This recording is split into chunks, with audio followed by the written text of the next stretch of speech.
The question of how and why the United Nations is the crux of the great conspiracy to destroy the sovereignty of the United States and the enslavement of the American people within a UN one-world dictatorship is a complete and unknown mystery to the vast majority of the American people. The reason for this unawareness of the frightening danger to our country and to the entire free world is simple. The masterminds behind this great conspiracy have absolute control of all of our mass communications media, especially television, the radio, the press, and Hollywood.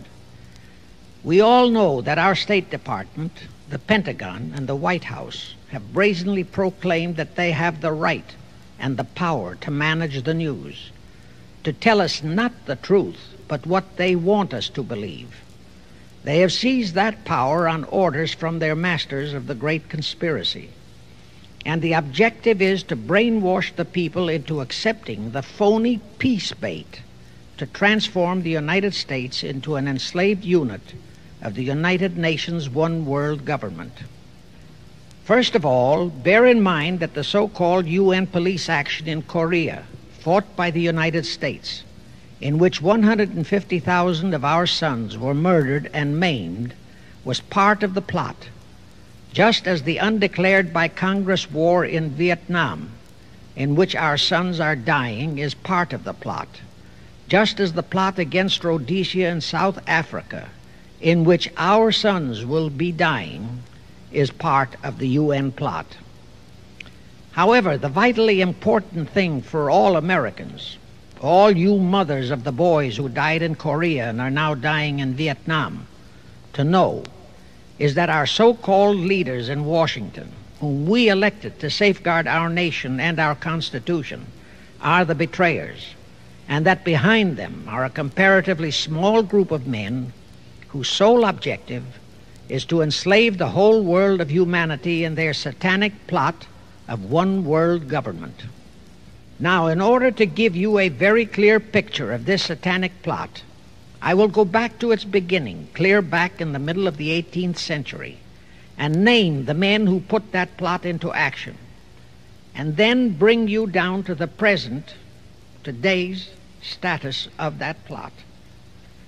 Now, as a matter of further intelligence, a term used by the FBI, let me clarify the meaning of the expression, "He is a liberal." The enemy, meaning the one-world conspirators, have seized upon that word liberal as a cover-up for their activities. It sounds so innocent and so humanitarian to be liberal.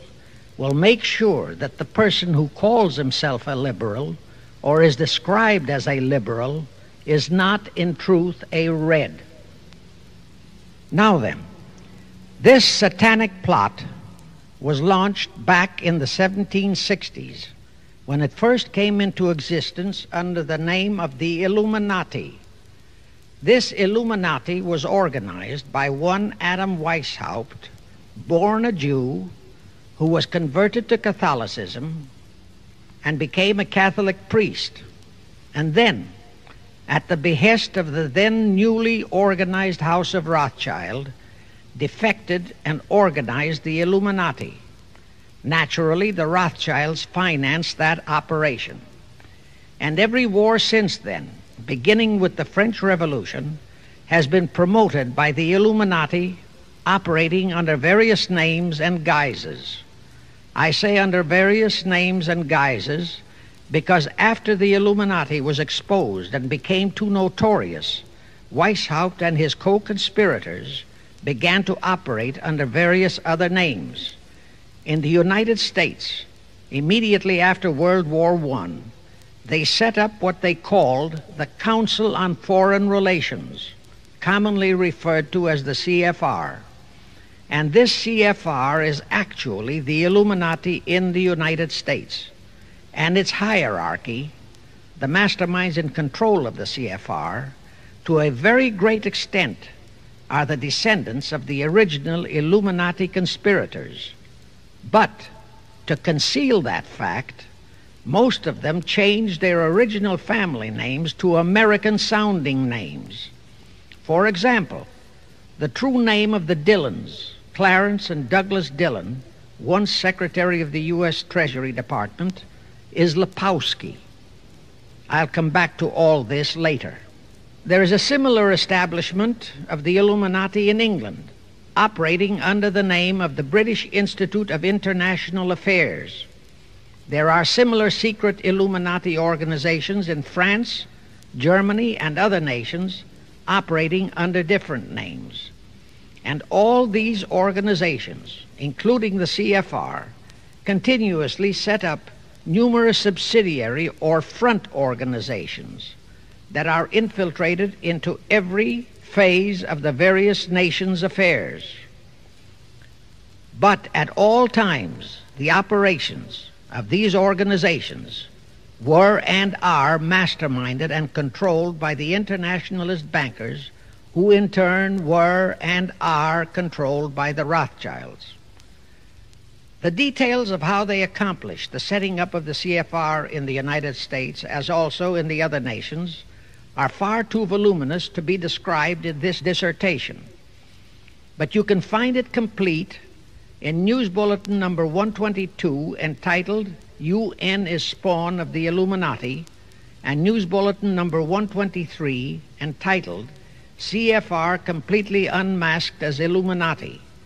Both are published by the Cinema Educational Guild, Post Office Box 46205, Hollywood, California.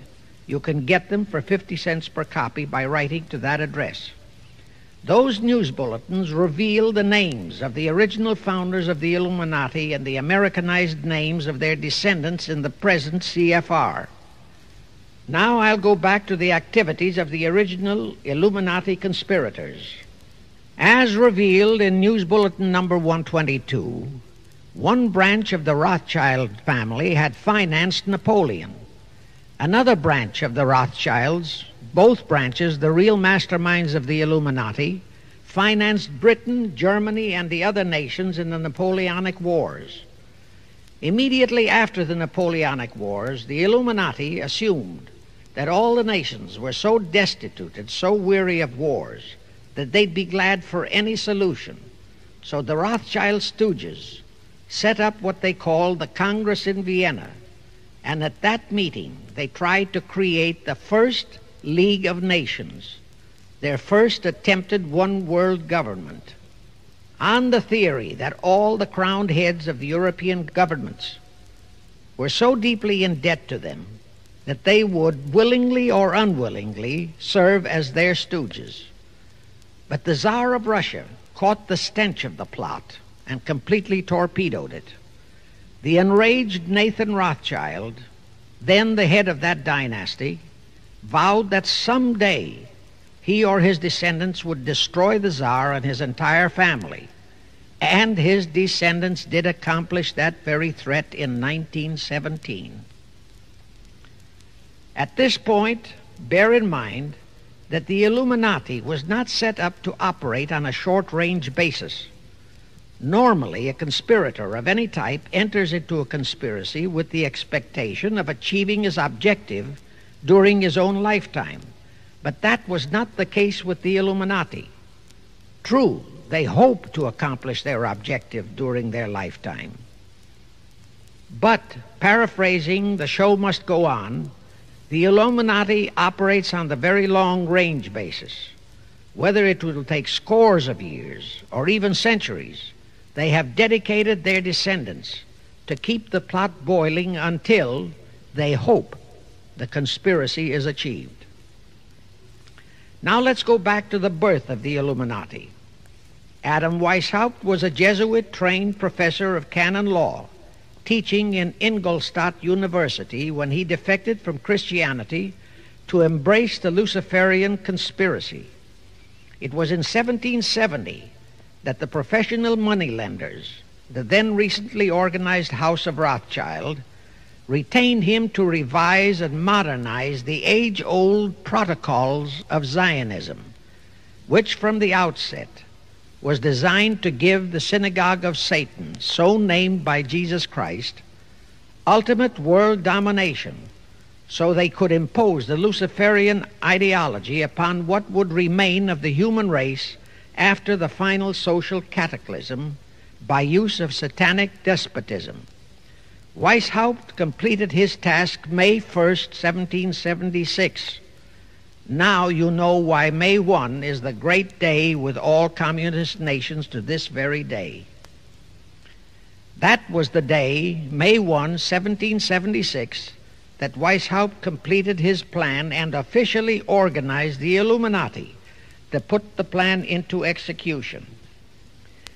That plan required the destruction of all existing governments and religions. That objective was to be reached by dividing the masses of people whom he, Weishaupt, termed Goyim, or human cattle, into opposing camps in ever-increasing numbers on political, social, economic, and other issues, the very conditions we have in our country today. The opposing sides were then to be armed and incidents provided which would cause them to fight and weaken themselves and gradually destroy national governments and religious institutions. Again, I say, the very conditions in the world today. And at this point, let me stress a prime feature of the Illuminati plans.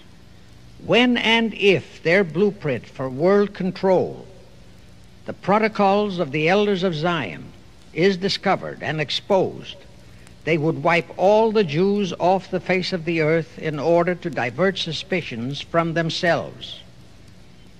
If you think this is far-fetched, bear in mind that they permitted Hitler, a liberal socialist himself, who was financed by Krupp, Kennedy, the Warburgs, and the Rothschilds, to incinerate 600,000 Jews. Now, just why did the conspirators choose the word Illuminati for their satanic organization? Weishaupt himself said that the word is derived from Lucifer and means holders of the light, using the lie that his objective was to bring about a one-world government to enable those with mental ability to govern the world and prevent all wars in the future. In short, using the word peace on earth as his bait, exactly as that same bait, peace, was used by the 1945 conspirators to foist the United Nations on us. Weishaupt, financed, I repeat, by the Rothschilds, recruited some 2,000 paid followers. These included the most intelligent men in the fields of arts and letters, education, the sciences, finance, and industry. He then established lodges of the Grand Orient, Masonic lodges, to be their secret headquarters. And I again repeat that in all of this he was acting under orders from the House of Rothschild. The main features of the Weishaupt plan of operation required his Illuminati to do the following things to help them to accomplish their purpose. Number one, use monetary and sex bribery to obtain control of men already in high places in the various levels of all governments and other fields of endeavor.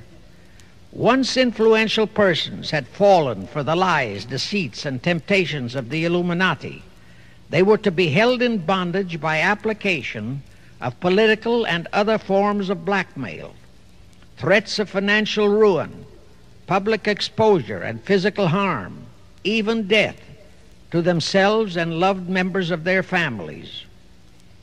Do you realize how many present top officials in our federal government in Washington are controlled in just that way by the CFR? Do you realize how many homosexuals in our State Department, the Pentagon, all federal agencies, even in the White House, are controlled that way? Number two, Illuminati on the faculties of colleges and universities were to cultivate students possessing exceptional mental ability belonging to well-bred families with international leanings and recommend them for special training in internationalism. Such training was to be provided by granting scholarships to those selected by the Illuminists. That gives you an idea what a Rhodes Scholarship means. It means indoctrination into accepting the idea that only a one-world government can put an end to recurring wars and strife. That's how the United Nations was sold to the American people. One of the most notable Rhodes Scholars we have in our country is Senator William J. Fulbright, sometimes referred to as Half-Bright. His entire voting record spells Illuminati. All such scholars were to be first persuaded and then convinced that men of special talent and brains have the right to rule those less gifted on the ground that the masses don't know what is best for them physically, mentally, and spiritually. In addition to the Rhodes and similar scholarships, today there are 3 special Illuminati schools located in Gordonstown in Scotland, Salem in Germany, and Anavryta in Greece. These 3 are known ones, but there are others that are kept under cover. Prince Philip, the husband of Britain's Queen Elizabeth, was educated at Gordonstown at the instigation of Lord Louis Mountbatten, his uncle, a Rothschild relative, who became Britain's admiral of the fleet after World War II ended. Number 3, all influential people trapped into coming under the control of the Illuminati, plus the students who had been specially educated and trained, were to be used as agents and placed behind the scenes of all governments as experts and specialists, so they would advise the top executives to adopt policies which would, in the long run, serve the secret plans of the Illuminati one-world conspiracy and bring about the destruction of the governments and religions they were elected or appointed to serve. Do you know how many such men operate in our government at this very time? Rusk, McNamara, Hubert Humphrey, Fulbright, Kuchel, and go on and on and on. Number 4, perhaps the most vital directive in Weishaupt's plan was to obtain absolute control of the press, at that time the only mass communications media, to distribute information to the public, so that all news and information could be slanted, so that the masses could be convinced that a one-world government is the only solution to our many and varied problems. Now do you know who owns and controls our mass communications media? I'll tell you, practically all the movie lots in Hollywood is owned by the Lehmans, Kuhn Loeb and Company, Goldman Sachs, and other internationalist bankers. All the national radio and TV channels in the nation are owned and controlled by those same internationalist bankers. The same is true of every chain of metropolitan newspapers and magazines, also of the press wire services, such as Associated Press, United Press International, etc. The supposed heads of all those media are merely the fronts for the internationalist bankers, who in turn compose the hierarchy of the CFR, today's Illuminati in America. Now can you understand why the Pentagon's press agent Sylvester so brazenly proclaimed that the government has the right to lie to the people? What he really meant was that our CFR-controlled government had the power to lie to and be believed by the brainwashed American people. And let's again go back to the first days of the Illuminati.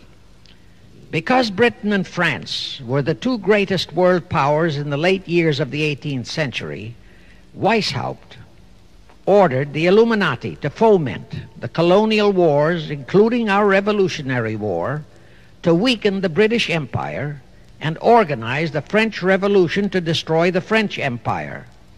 He scheduled the French Revolution to start in 1789. However, in 1784, a true act of God placed the Bavarian government in possession of evidence which proved the existence of the Illuminati, and that evidence could have saved France if they, the French government, hadn't refused to believe it. Here is how that act of God happened. It was in 1874 that Weishaupt issued his orders for the French Revolution. A German writer named Zwack put it into book form. It contained the entire Illuminati story and Weishaupt's plans.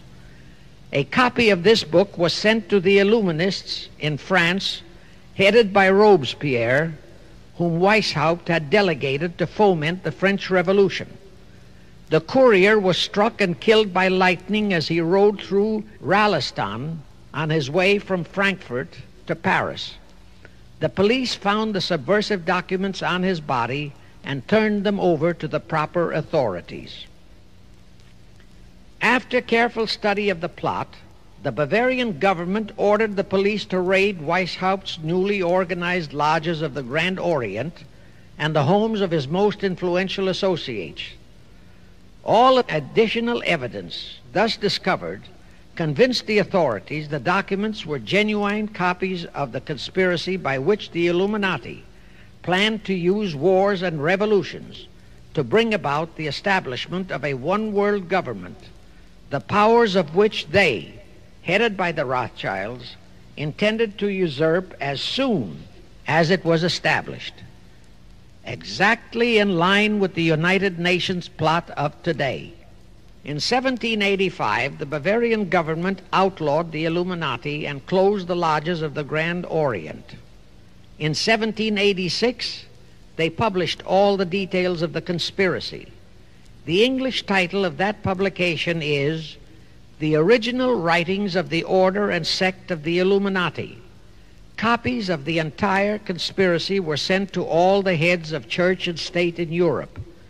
But the power of the Illuminati, which was actually the power of the Rothschilds, was so great that this warning was ignored. Nevertheless, Illuminati became a dirty word, and it went underground. At the same time, Weishaupt ordered Illuminists to infiltrate into the lodges of Blue Masonry and form their own secret societies within all secret societies. Only Masons who proved themselves internationalists and those whose conduct proved they had defected from God were initiated into the Illuminati.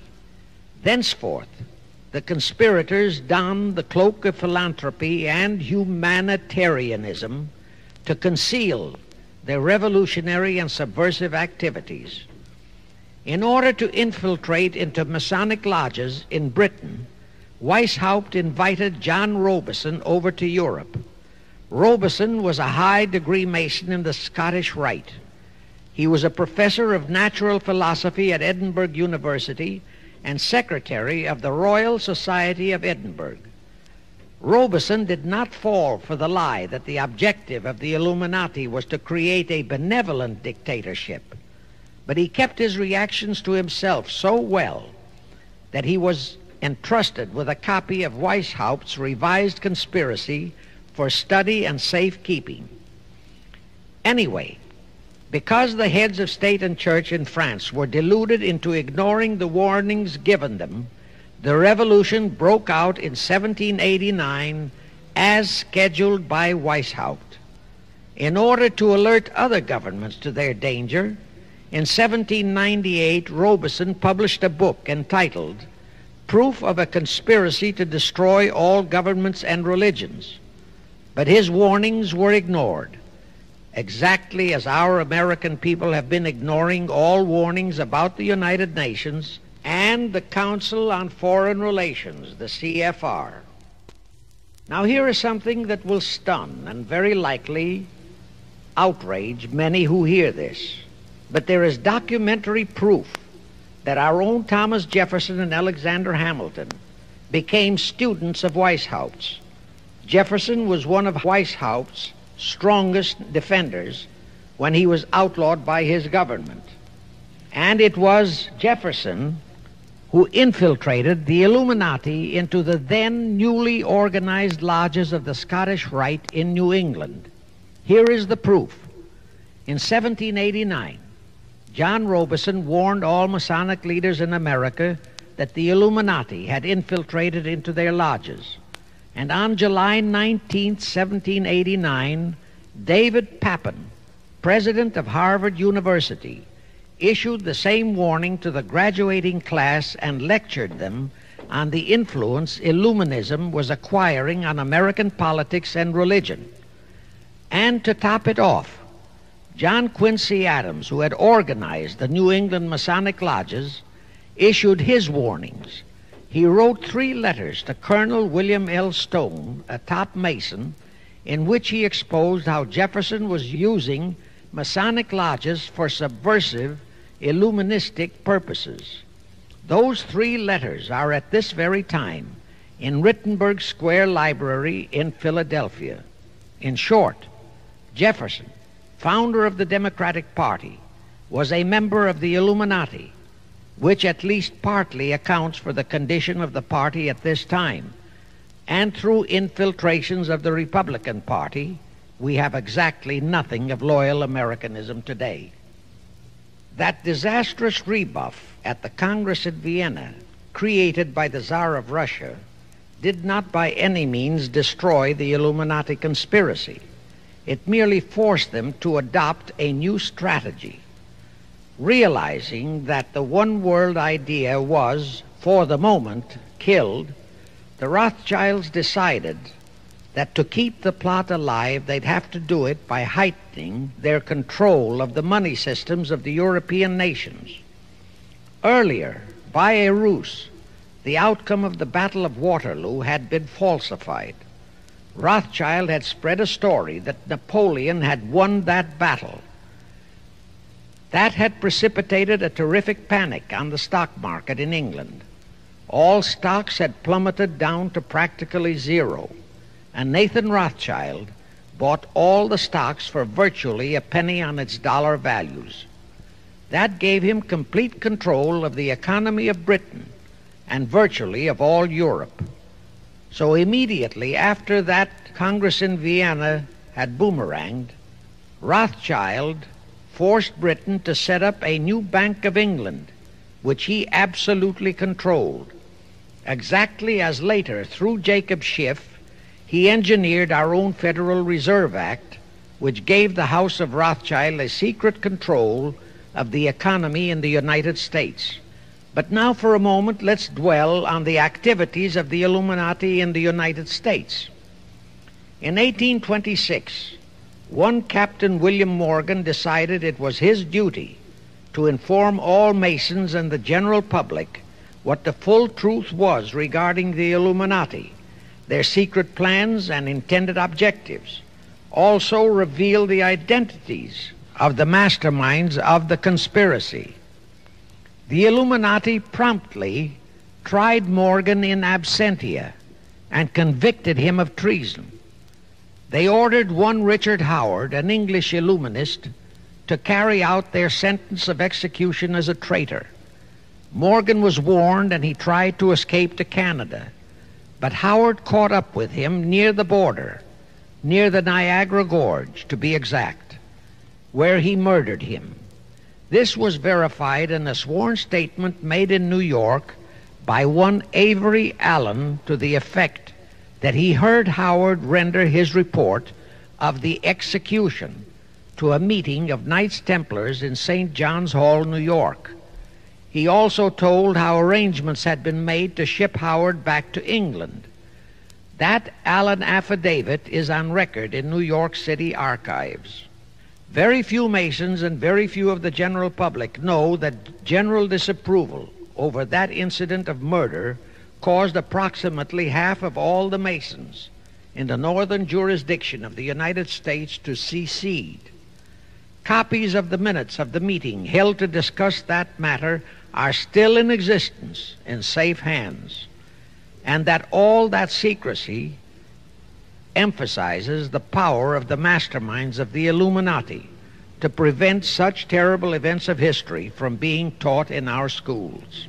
In the early 1850s, the Illuminati held a secret meeting in New York, which was addressed by a British Illuminist named Wright. Those in attendance were told that the Illuminati was organizing to unite the nihilist and atheist groups with all other subversive groups into an international to be known as communists. That was when the word communist first came into being, and it was intended to be the supreme weapon and scare word to terrify the whole world and drive the terrorized peoples into the Illuminati one world scheme. This scheme, communism, was to be used to enable the Illuminati to foment future wars and revolutions. Clinton Roosevelt, a direct ancestor of Franklin Roosevelt, Horace Greeley and Charles Dana, foremost newspaper publishers of that time, were appointed to head a committee to raise funds for the new venture. Of course, most of the funds were provided by the Rothschilds. And this fund was used to finance Karl Marx and Engels when they wrote Das Kapital and the Communist Manifesto in Soho, England.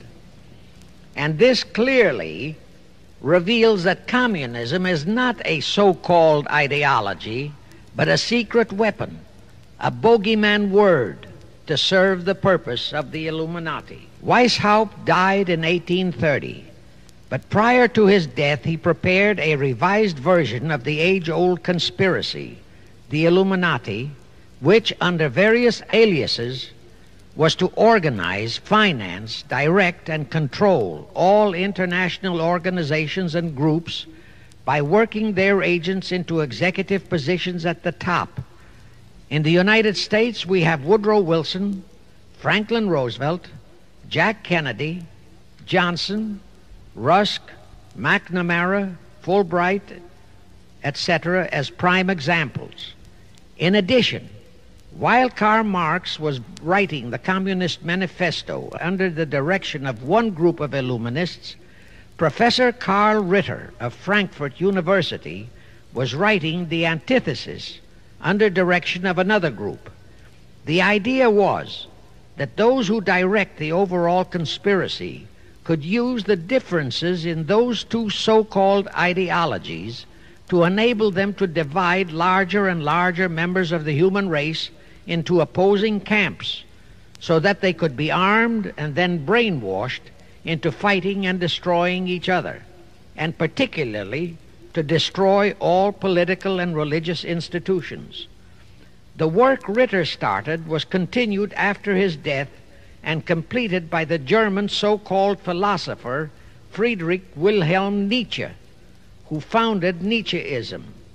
This Nietzscheism was later developed into fascism and then into Nazism, and was used to foment World Wars I and II.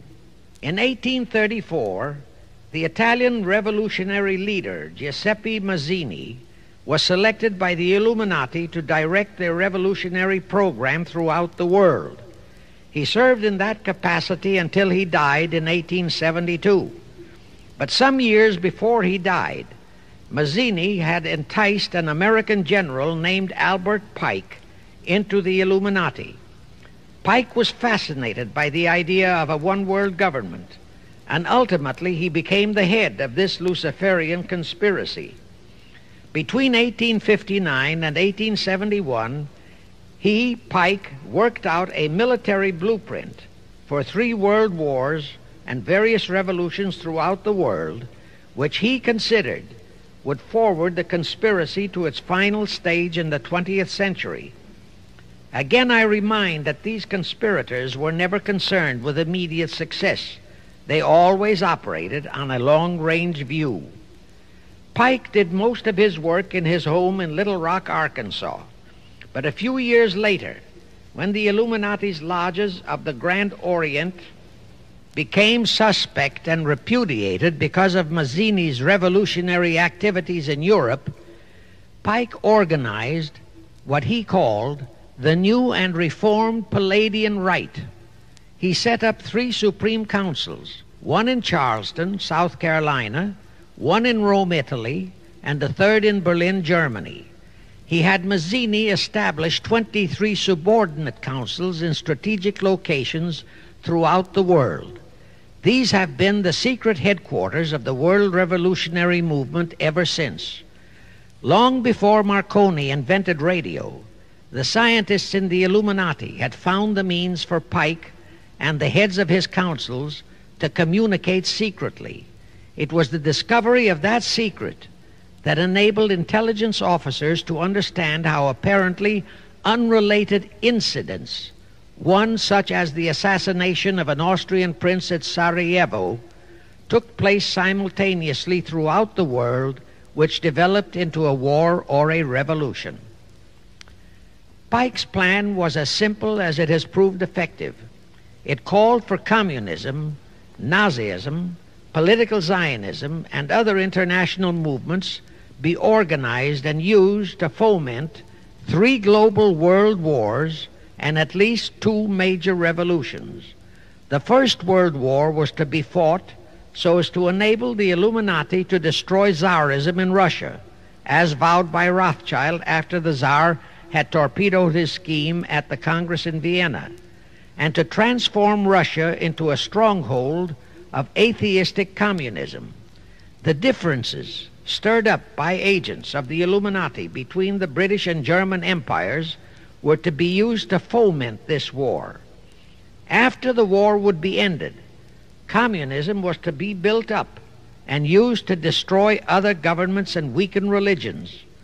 World War II, when and if necessary, was to be fomented by using the controversies between fascists and political Zionists.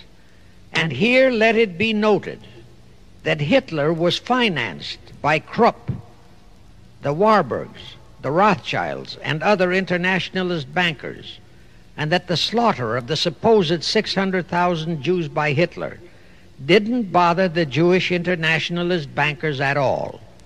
That slaughter was necessary in order to create worldwide hatred of the German people and thus bring about the war against them.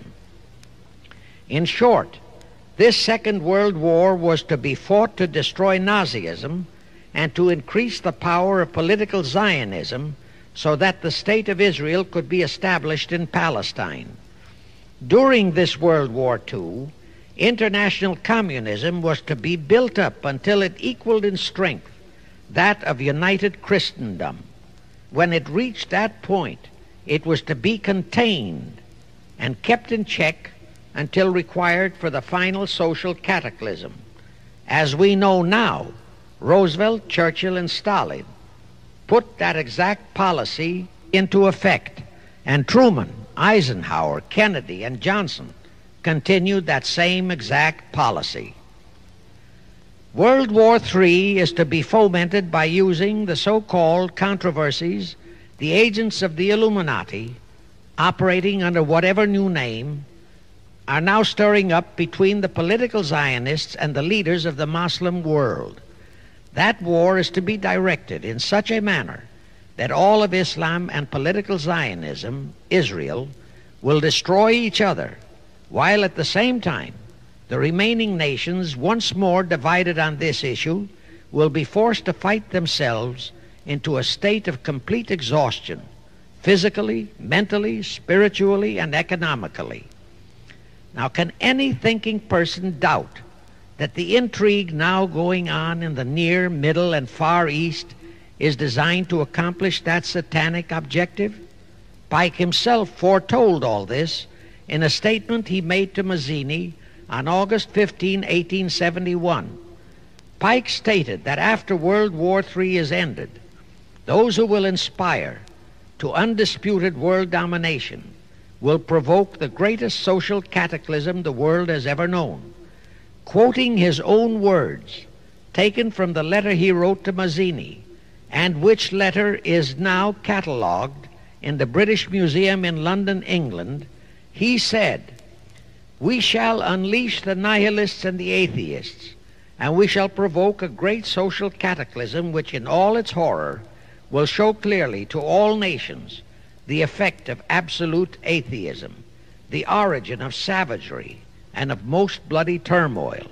Then everywhere the people, forced to defend themselves against the world minority of revolutionaries, will exterminate those destroyers of civilization, and the multitudes disillusioned with Christianity, whose deistic spirits will be from that moment on without direction and leadership, and anxious for an ideal but without knowledge where to send its adoration, will receive the true light through the universal manifestation of the pure doctrine of Lucifer, brought finally out into public view, a manifestation which will result from a general reactionary movement which will follow the destruction of Christianity and atheism, both conquered and exterminated at the same time."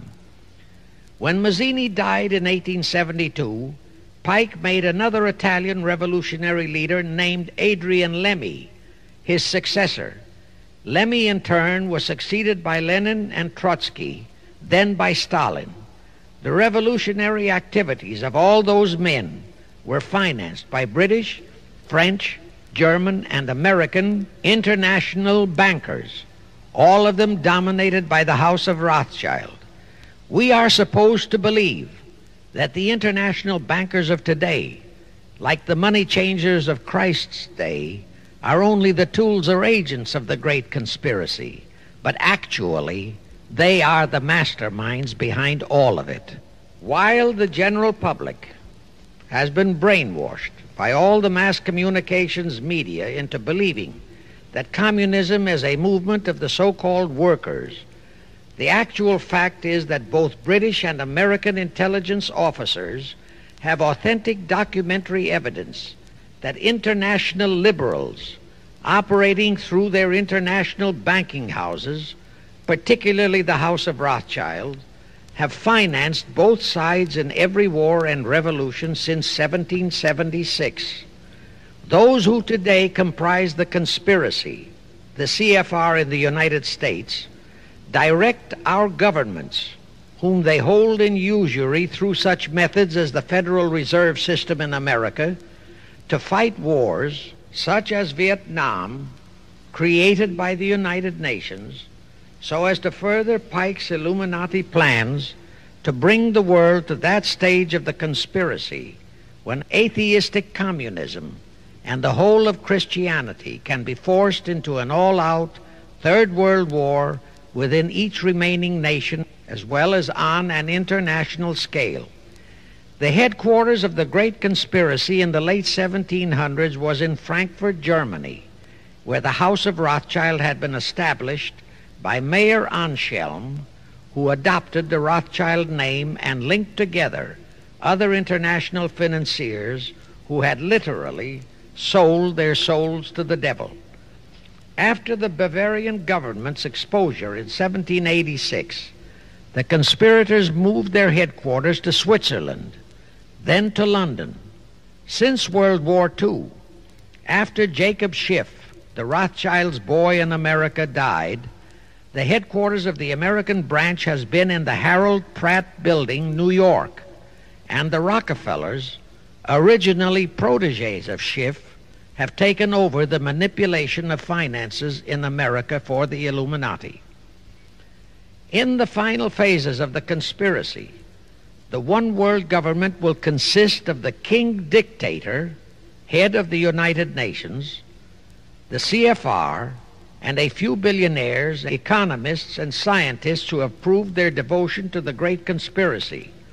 All others are to be integrated into a vast conglomeration of mongrelized humanity, actually slaves. Now let me show you how our federal government and the American people have been sucked into the one world takeover plot of the Illuminati great conspiracy. And always bear in mind that the United Nations was created to become the housing for that one world so-called liberal conspiracy. The real foundations of the plot for the takeover of the United States were laid during the period of our Civil War. Not that Weishaupt and the earlier masterminds had ever overlooked the New World. As I have previously indicated, Weishaupt had his agents planted over here as far back as the Revolutionary War. But George Washington was more than a match for them. It was during the Civil War that the conspirators launched their first concrete efforts. We know that Judah Benjamin, chief advisor of Jefferson Davis, was a Rothschild agent. We also know that there were Rothschild agents planted in Abraham Lincoln's cabinet who tried to sell him into a financial dealing with the House of Rothschild. But old Abe saw through the scheme and bluntly rejected it, thereby incurring the undying enmity of the Rothschilds, exactly as the Russian Tsar did when he torpedoed their first League of Nations at the Congress in Vienna. Investigation of the assassination of Lincoln revealed that the assassin, Booth, was a member of a secret conspiratorial group. Because there were a number of highly important government officials involved, the name of the group was never revealed, and it became a mystery, exactly as the assassination of Jack Kennedy still is a mystery. But I am sure it will not for long remain a mystery. Anyway, the ending of the Civil War destroyed, temporarily, all chances of the House of Rothschild to get a clutch on our money system, such as they had acquired in Britain and other nations in Europe. I say temporarily because the Rothschilds and the masterminds of the conspiracy never quit. So they had to start from scratch, but they lost no time in getting started. Shortly after the Civil War, a young immigrant who called himself Jacob H. Schiff arrived in New York. Jacob was a young man with a mission for the House of Rothschild. Jacob was the son of a rabbi, born in one of Rothschild's houses in Frankfurt, Germany. I won't go deeply into his background. The important point is that Rothschild recognized in him not only a potential money wizard, but more important, he also saw the latent Machiavellian qualities in Jacob that could, as it did, make him an invaluable functionary in the great one-world conspiracy. After a comparatively brief training period in the Rothschilds' London bank, Jacob left for America with instructions to buy into a banking house, which was to be the springboard to acquire control of the money system of the United States. Actually, Jacob came here to carry out 4 specific assignments.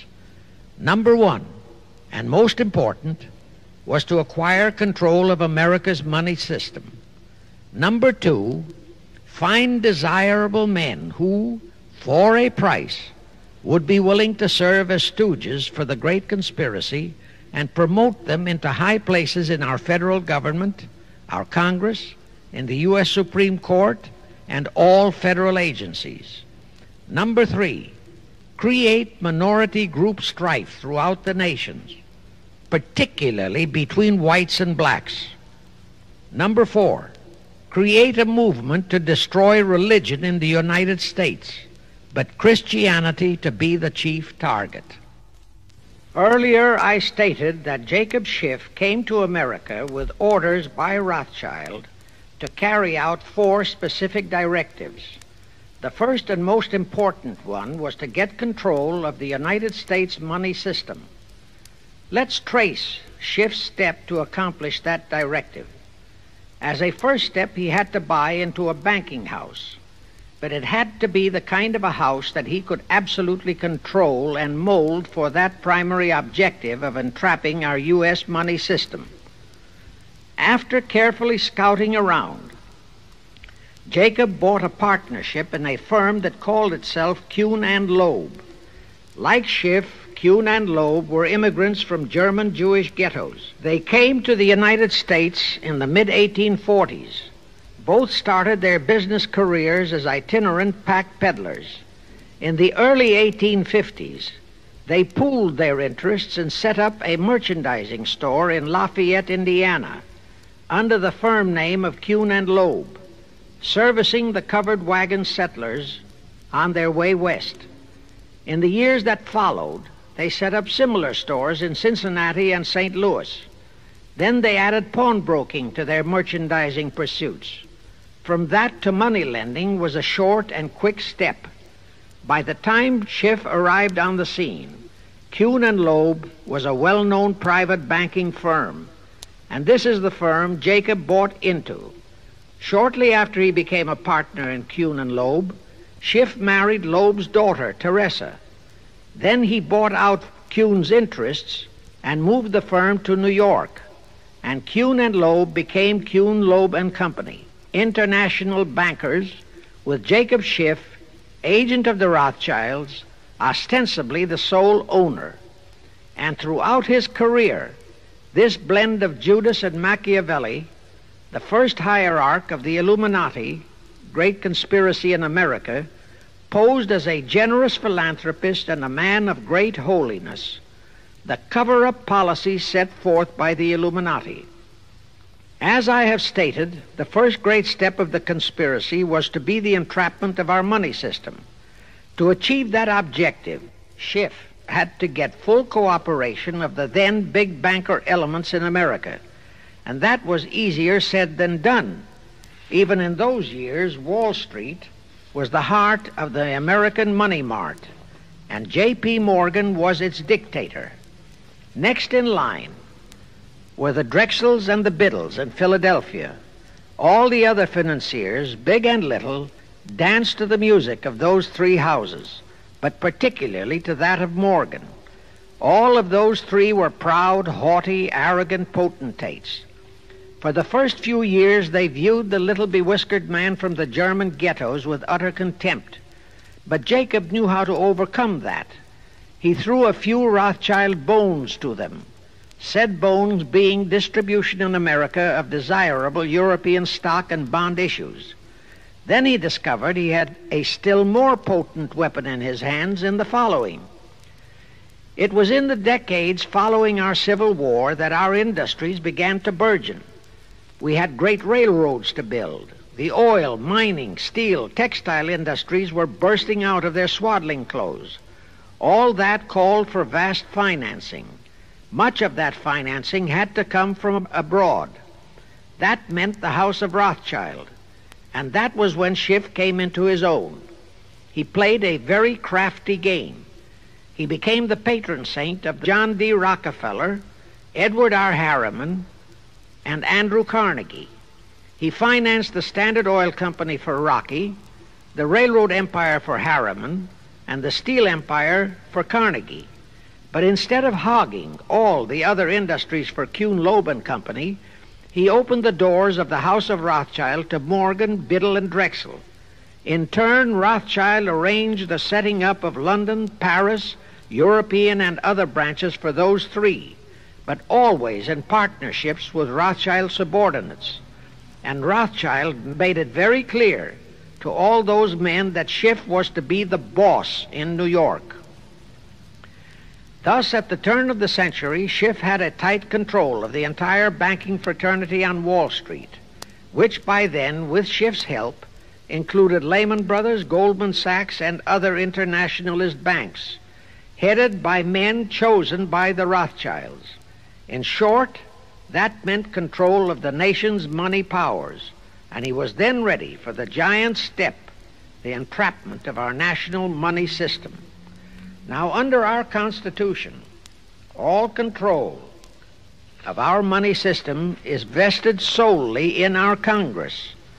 Schiff's next important step was to seduce our Congress to betray that constitutional edict by surrendering that control to the hierarchy of the Illuminati's great conspiracy. In order to legalize that surrender and thus make the people powerless to resist it, it would be necessary to have Congress enact special legislation. To accomplish that, Schiff would have to infiltrate stooges into both houses of Congress, stooges powerful enough to railroad Congress into passing such legislation. Equally, or even more important, he would have to plant a stooge in the White House, a president without integrity and without scruples, who would sign that legislation into law. To accomplish that, he had to get control of either the Republican or the Democratic Party. The Democratic Party was the more vulnerable. It was the hungrier of the two parties. Except for Grover Cleveland, the Democrats had been unable to land one of their men in the White House since before the Civil War. There were two reasons for that. Number one, poverty of the party. Number two, there were considerably more Republican-minded voters than Democrats. The poverty matter was not a great problem, but the voter problem was a different story. But as I previously said, Schiff was a smart cookie. Here is the atrocious and murderous method he employed to solve that voter problem. His solution emphasizes how very little the Jewish internationalist bankers care about their own racial brethren, as you shall see. Suddenly, around 1890, there broke out a nationwide series of pogroms in Russia. Many, many thousands of innocent Jews, men, women, and children, were slaughtered by the Cossacks and other peasants. Similar pogroms with similar slaughter of innocent Jews broke out in Poland, Romania, and Bulgaria. All those pogroms were fomented by Rothschild agents.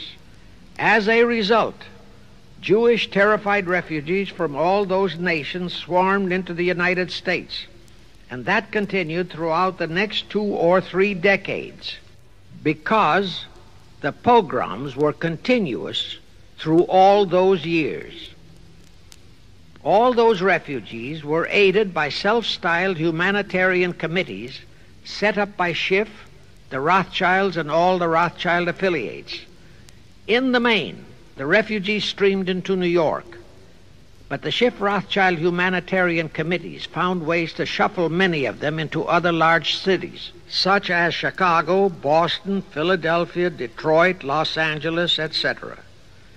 All of them were quickly transformed into naturalized citizens and educated to register as Democrats. Thus, all of that so-called minority group became solid Democratic voter blocs in their communities, all controlled and maneuvered by their so-called benefactors. And shortly after the turn of the century, they became vital factors in the political life of our nation. That was one of the methods Schiff employed to plant men like Nelson Aldrich in our Senate and Woodrow Wilson in the White House. At this point, let me remind you of another of the important jobs that was assigned to Schiff when he was dispatched to America. I refer to the job of destroying the unity of the American people by creating minority group and racial strife. By the pogrom-driven Jewish refugees into America, Schiff was creating one ready-made minority group for that purpose. But the Jewish people as a whole, made fearful by the pogroms, could not be depended upon to create the violence necessary to destroy the unity of the American people.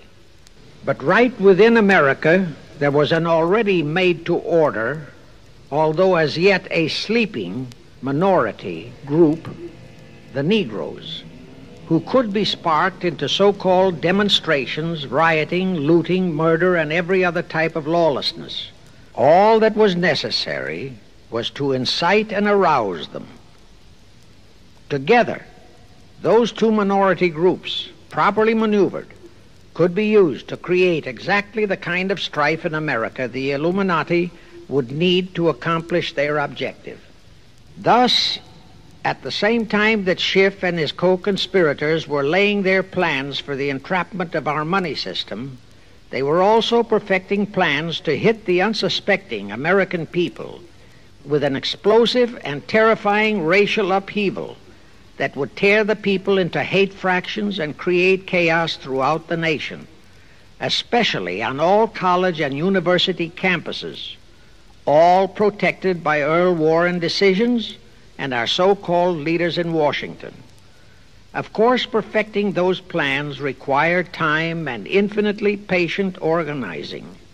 Now, to remove all doubts, I'll take a few moments to give you documentary proof of this racial strife plot.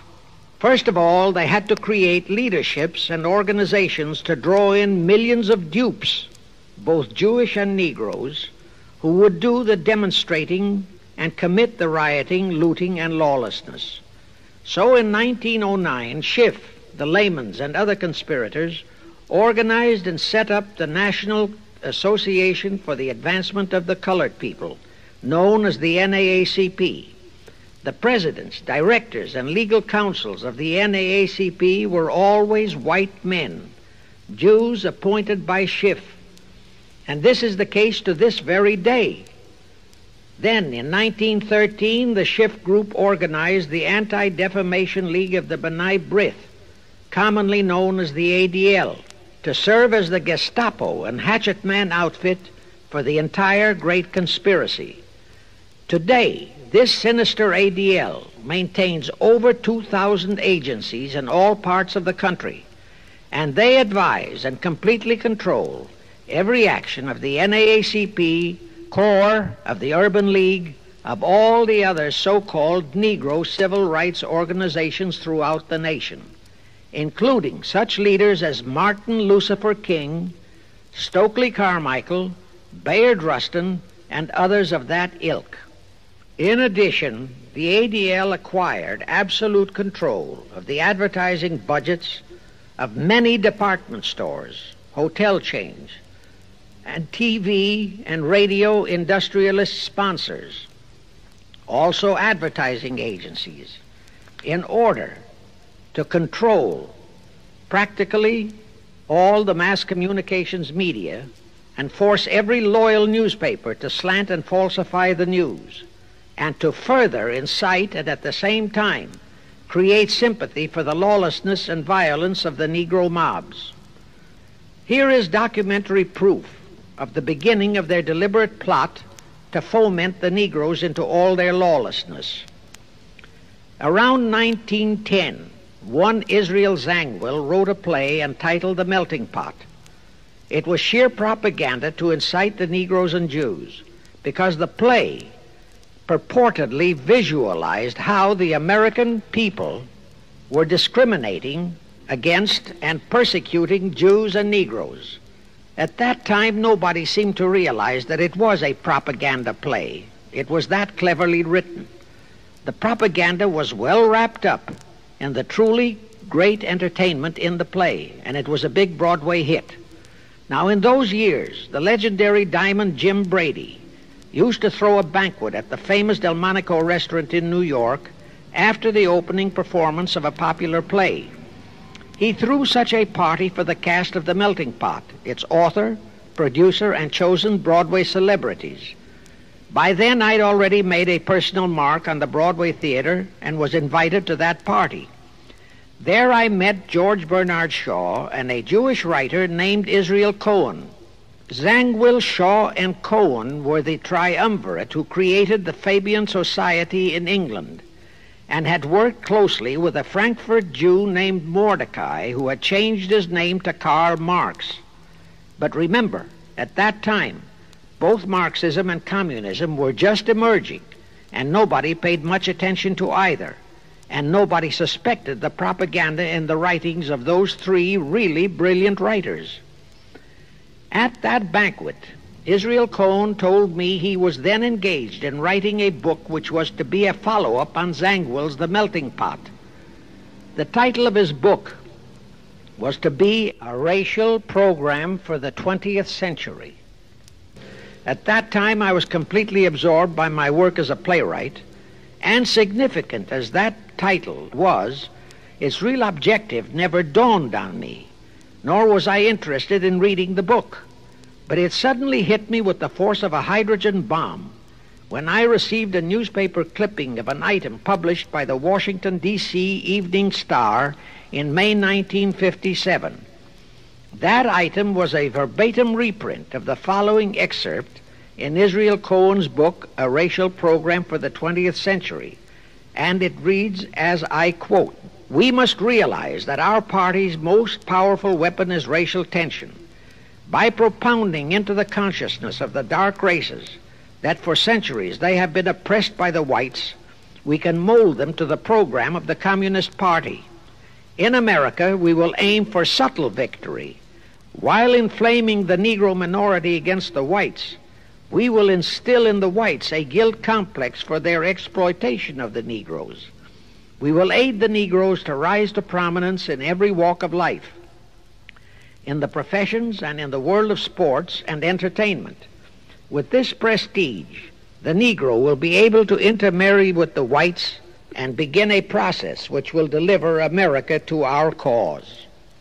That same excerpt was entered into the congressional record of June 7, 1957 by Representative Thomas G. Abernathy. Thus the authenticity of that passage in Cohen's book was fully established. But the one question that remained in my mind was whether it represented the official policy or plot of the Communist Party or just a personal expression of Cohen himself. Hence I sought more proof, and I found it. In an official pamphlet published in 1935 by the New York Communist Party's official Workers' Library Publishers. That pamphlet was entitled, "The Negroes in a Soviet America." It urged the Negroes to rise up, form a Soviet state in the South, and apply for admission to the Soviet Union. It contained a firm pledge that the revolt would be supported by all American Reds and all so-called liberals.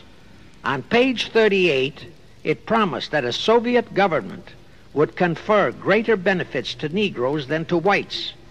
And again, this official communist pamphlet pledged that, I quote, "Any act of discrimination or prejudice against a Negro will become a crime under the revolutionary law," unquote. That statement proved that the excerpt in Israel Cohen's book, published in 1913, was an official edict of the Communist Party and directly in line with the Illuminati blueprint for world revolution issued by Weishaupt and later by Albert Pike. Now there's only one question, and that is to prove that the communist regime is directly controlled by the American Jacob Schiff and London Rothschild masterminds of the Great Conspiracy. A little later, I will provide that proof that will remove even a remote doubt that the Communist Party as we know it was created by those masterminds, capitalists if you will note, that Schiff, the Warburgs, and the Rothschilds planned and financed the entire Russian Revolution, also the murder of the Tsar and his family, and that Lenin, Trotsky, and Stalin took their orders directly from Schiff and the other capitalists whom they supposedly are fighting. Now can you see why the vile Earl Warren and his equally vile co-Supreme Court justices issued that infamous and treasonous desegregation decision in 1954? It was to aid and abet the plot of the Illuminati conspirators to create tension and strife between Negroes and whites. Can you see why the same Earl Warren issued his decision prohibiting Christian prayers and Christmas carols in our schools? It was done to destroy Christianity. Can you see why Eisenhower, despite all the rigid constitutional prohibitions, sent federal troops into a southern state to enforce the desegregation decision? Why Kennedy did likewise? And can you see why Johnson and 66 senators, despite the protests of 90% of the American people, voted for the Consular Treaty, which opens our entire country to Russian spies and saboteurs? All those 66 senators are 20th century Benedict Arnolds. It is up to you and you, all of the American people, to force Congress, our elected servants, to haul in those American traitors for impeachments, and that when proven guilty, they all be given the punishment prescribed for traitors who aid and abet our enemies. And that includes the forcing of rigid investigations by Congress of the CFR and all their fronts, such as the ADL, the NAACP, SNCC, and such Illuminati tools as Martin Lucifer King. Such investigations will completely unmask all the leaders in Washington and the Illuminati and all their affiliations and affiliates as traitors carrying out the Illuminati plot. It will completely unmask the United Nations as the intended crux of the entire plot and force Congress to take the U.S. out of the UN and hurl the UN out of the U.S. In fact, it will destroy the UN and the entire plot. Before I close this phase, I wish to reiterate and stress one vital point, which I urge you to never forget if you wish to save our country for your children and their children. Here is the point. Every unconstitutional and unlawful act committed by Woodrow Wilson, by Franklin Roosevelt, by Truman, Eisenhower, and Kennedy, and are now being committed by Johnson, is exactly in line with the Illuminati conspirators' centuries-old plot outlined by Weishaupt and Albert Pike. Every vicious decision issued by the traitorous Earl Warren and his equally traitorous Supreme Court justices was directly in line with what the Illuminati blueprint required.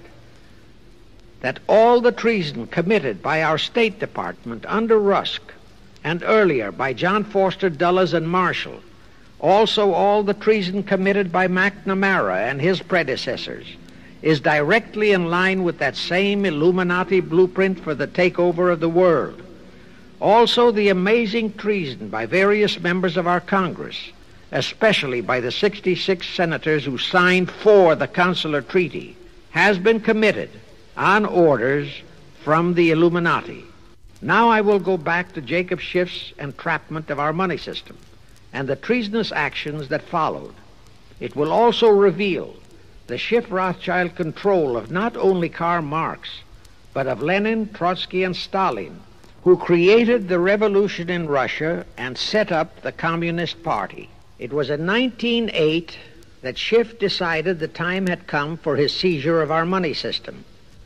His chief lieutenants in that seizure were Colonel Edward Mandell House, whose entire career was that of chief executive and courier for Schiff, as I shall show, Bernard Baruch, and Herbert Lehman. In the fall of that year, they assembled in secret conclave at the Jekyll Island Hunt Club, owned by J.P. Morgan at Jekyll Island, Georgia. Among those present were J.P. Morgan, John D. Rockefeller, Colonel House, Senator Nelson Aldrich, Schiff, Stillman and Vanderlip of the New York National City Bank, W. and J. Seligman, Eugene Meyer, Bernard Baruch, Herbert Lehman, Paul Warburg, in short, all of the international bankers in America, all of them members of the hierarchy of the Illuminati's great conspiracy. A week later, they emerged with what they called the Federal Reserve System. Senator Aldrich was the stooge who was to railroad it through Congress. But they held that railroading in abeyance for one chief reason. They would first have to plant their man, an obedient stooge, in the White House to sign the Federal Reserve Act into law. They knew that even if the Senate would pass that act unanimously, the then newly elected President Taft would promptly veto it. So they waited. In 1912, their man, Woodrow Wilson, was elected to the presidency. Immediately after Wilson was inaugurated, Senator Aldrich railroaded the Federal Reserve Act through both houses of Congress, and Wilson promptly signed it, and the Federal Reserve Act became law. That heinous act of treason was committed in December 23, 1913, 2 days before Christmas, when all the members of Congress, except for several carefully picked representatives and 3 equally carefully picked senators, were away from Washington. How heinously treasonous was that act? I'll tell you. Our founding fathers knew full well the power of money.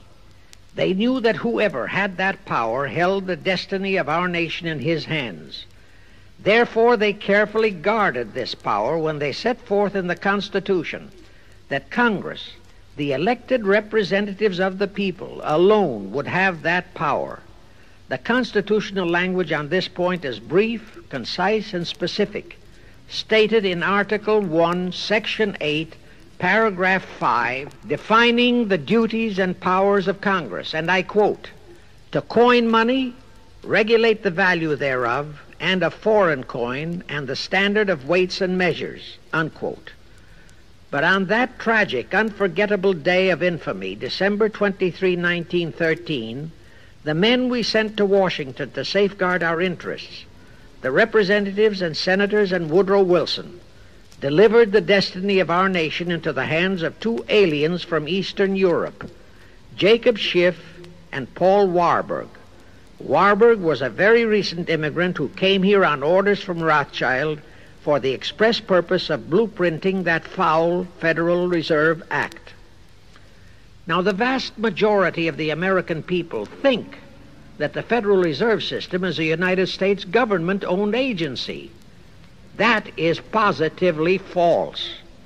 All of the stock of the Federal Reserve banks is owned by the member banks, and the heads of the member banks are all members of the hierarchy of the great Illuminati conspiracy known today as the CFR. The details of that act of treason in which many traitorous so-called Americans participated are far too long for this recording, but all those details are available in a book entitled The Federal Reserve Conspiracy, written by Eustace Mullins. In that book, Mullins tells the entire horrifying story and backs it up with unquestionable documentations.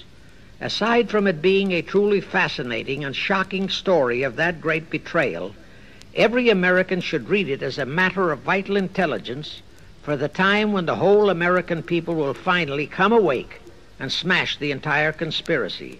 And with God's help, that awakening will surely come. You can get a copy of that book from the publishers, the Christian Educational Association, 530 Chestnut Street, Union, New Jersey.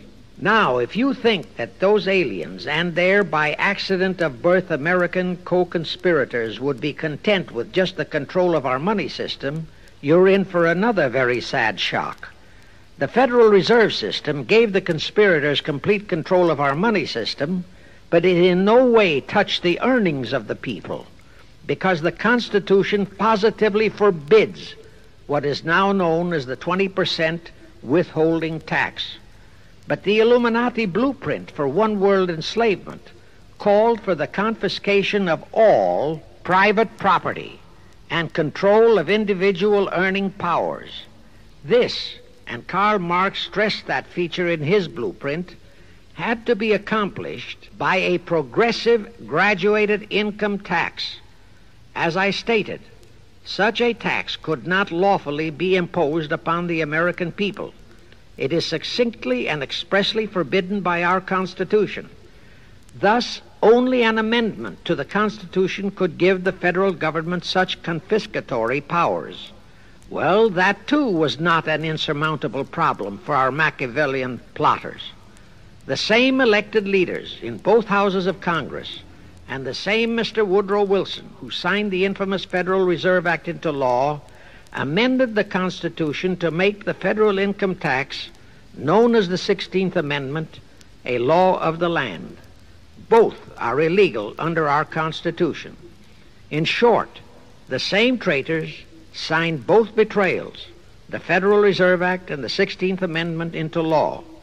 However, it seems that nobody ever realized that the 16th Amendment was set up to rob, and I do mean rob, the people of their earnings via the income tax provision.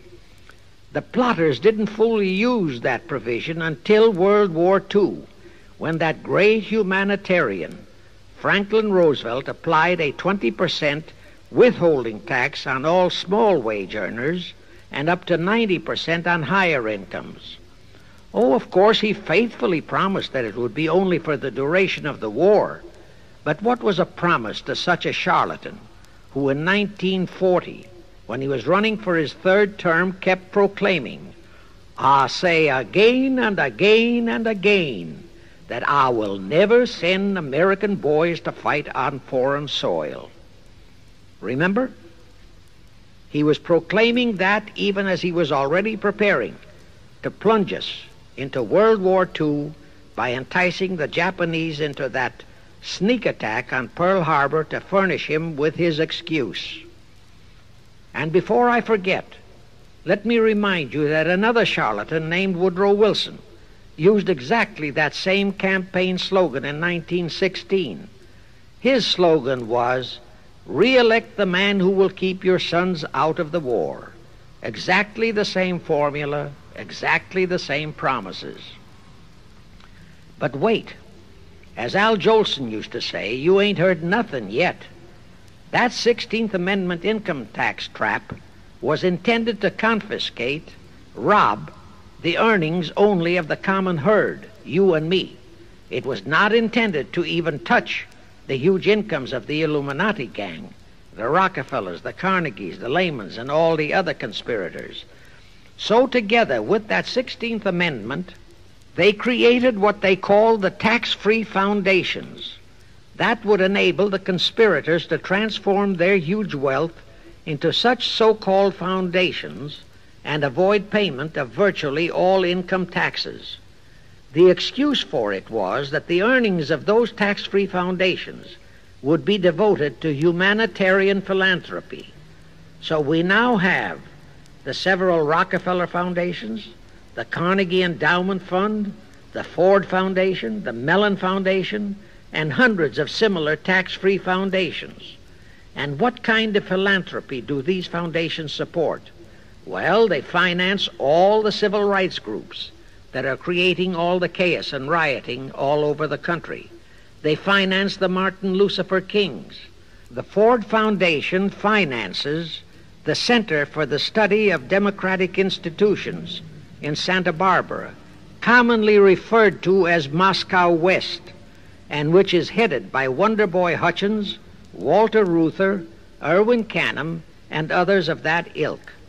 In short, the tax-free foundation financed those who are doing the job for the Illuminati Great Conspiracy.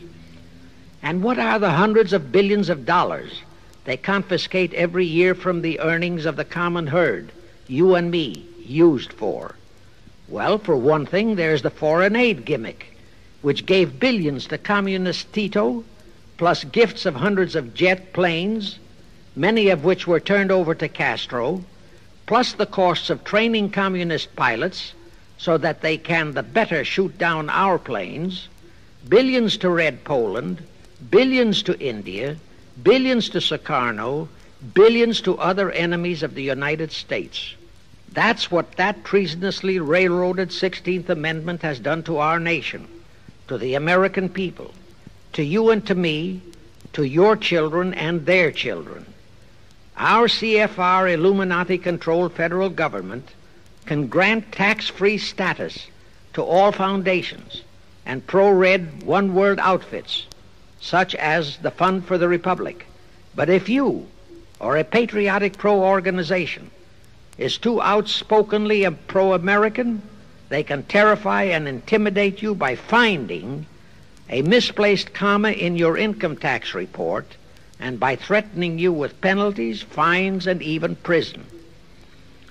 Future historians will wonder how the American people could have been so naive and stupid as to have permitted such audaciously brazen acts of treason as the Federal Reserve Act and the 16th Amendment.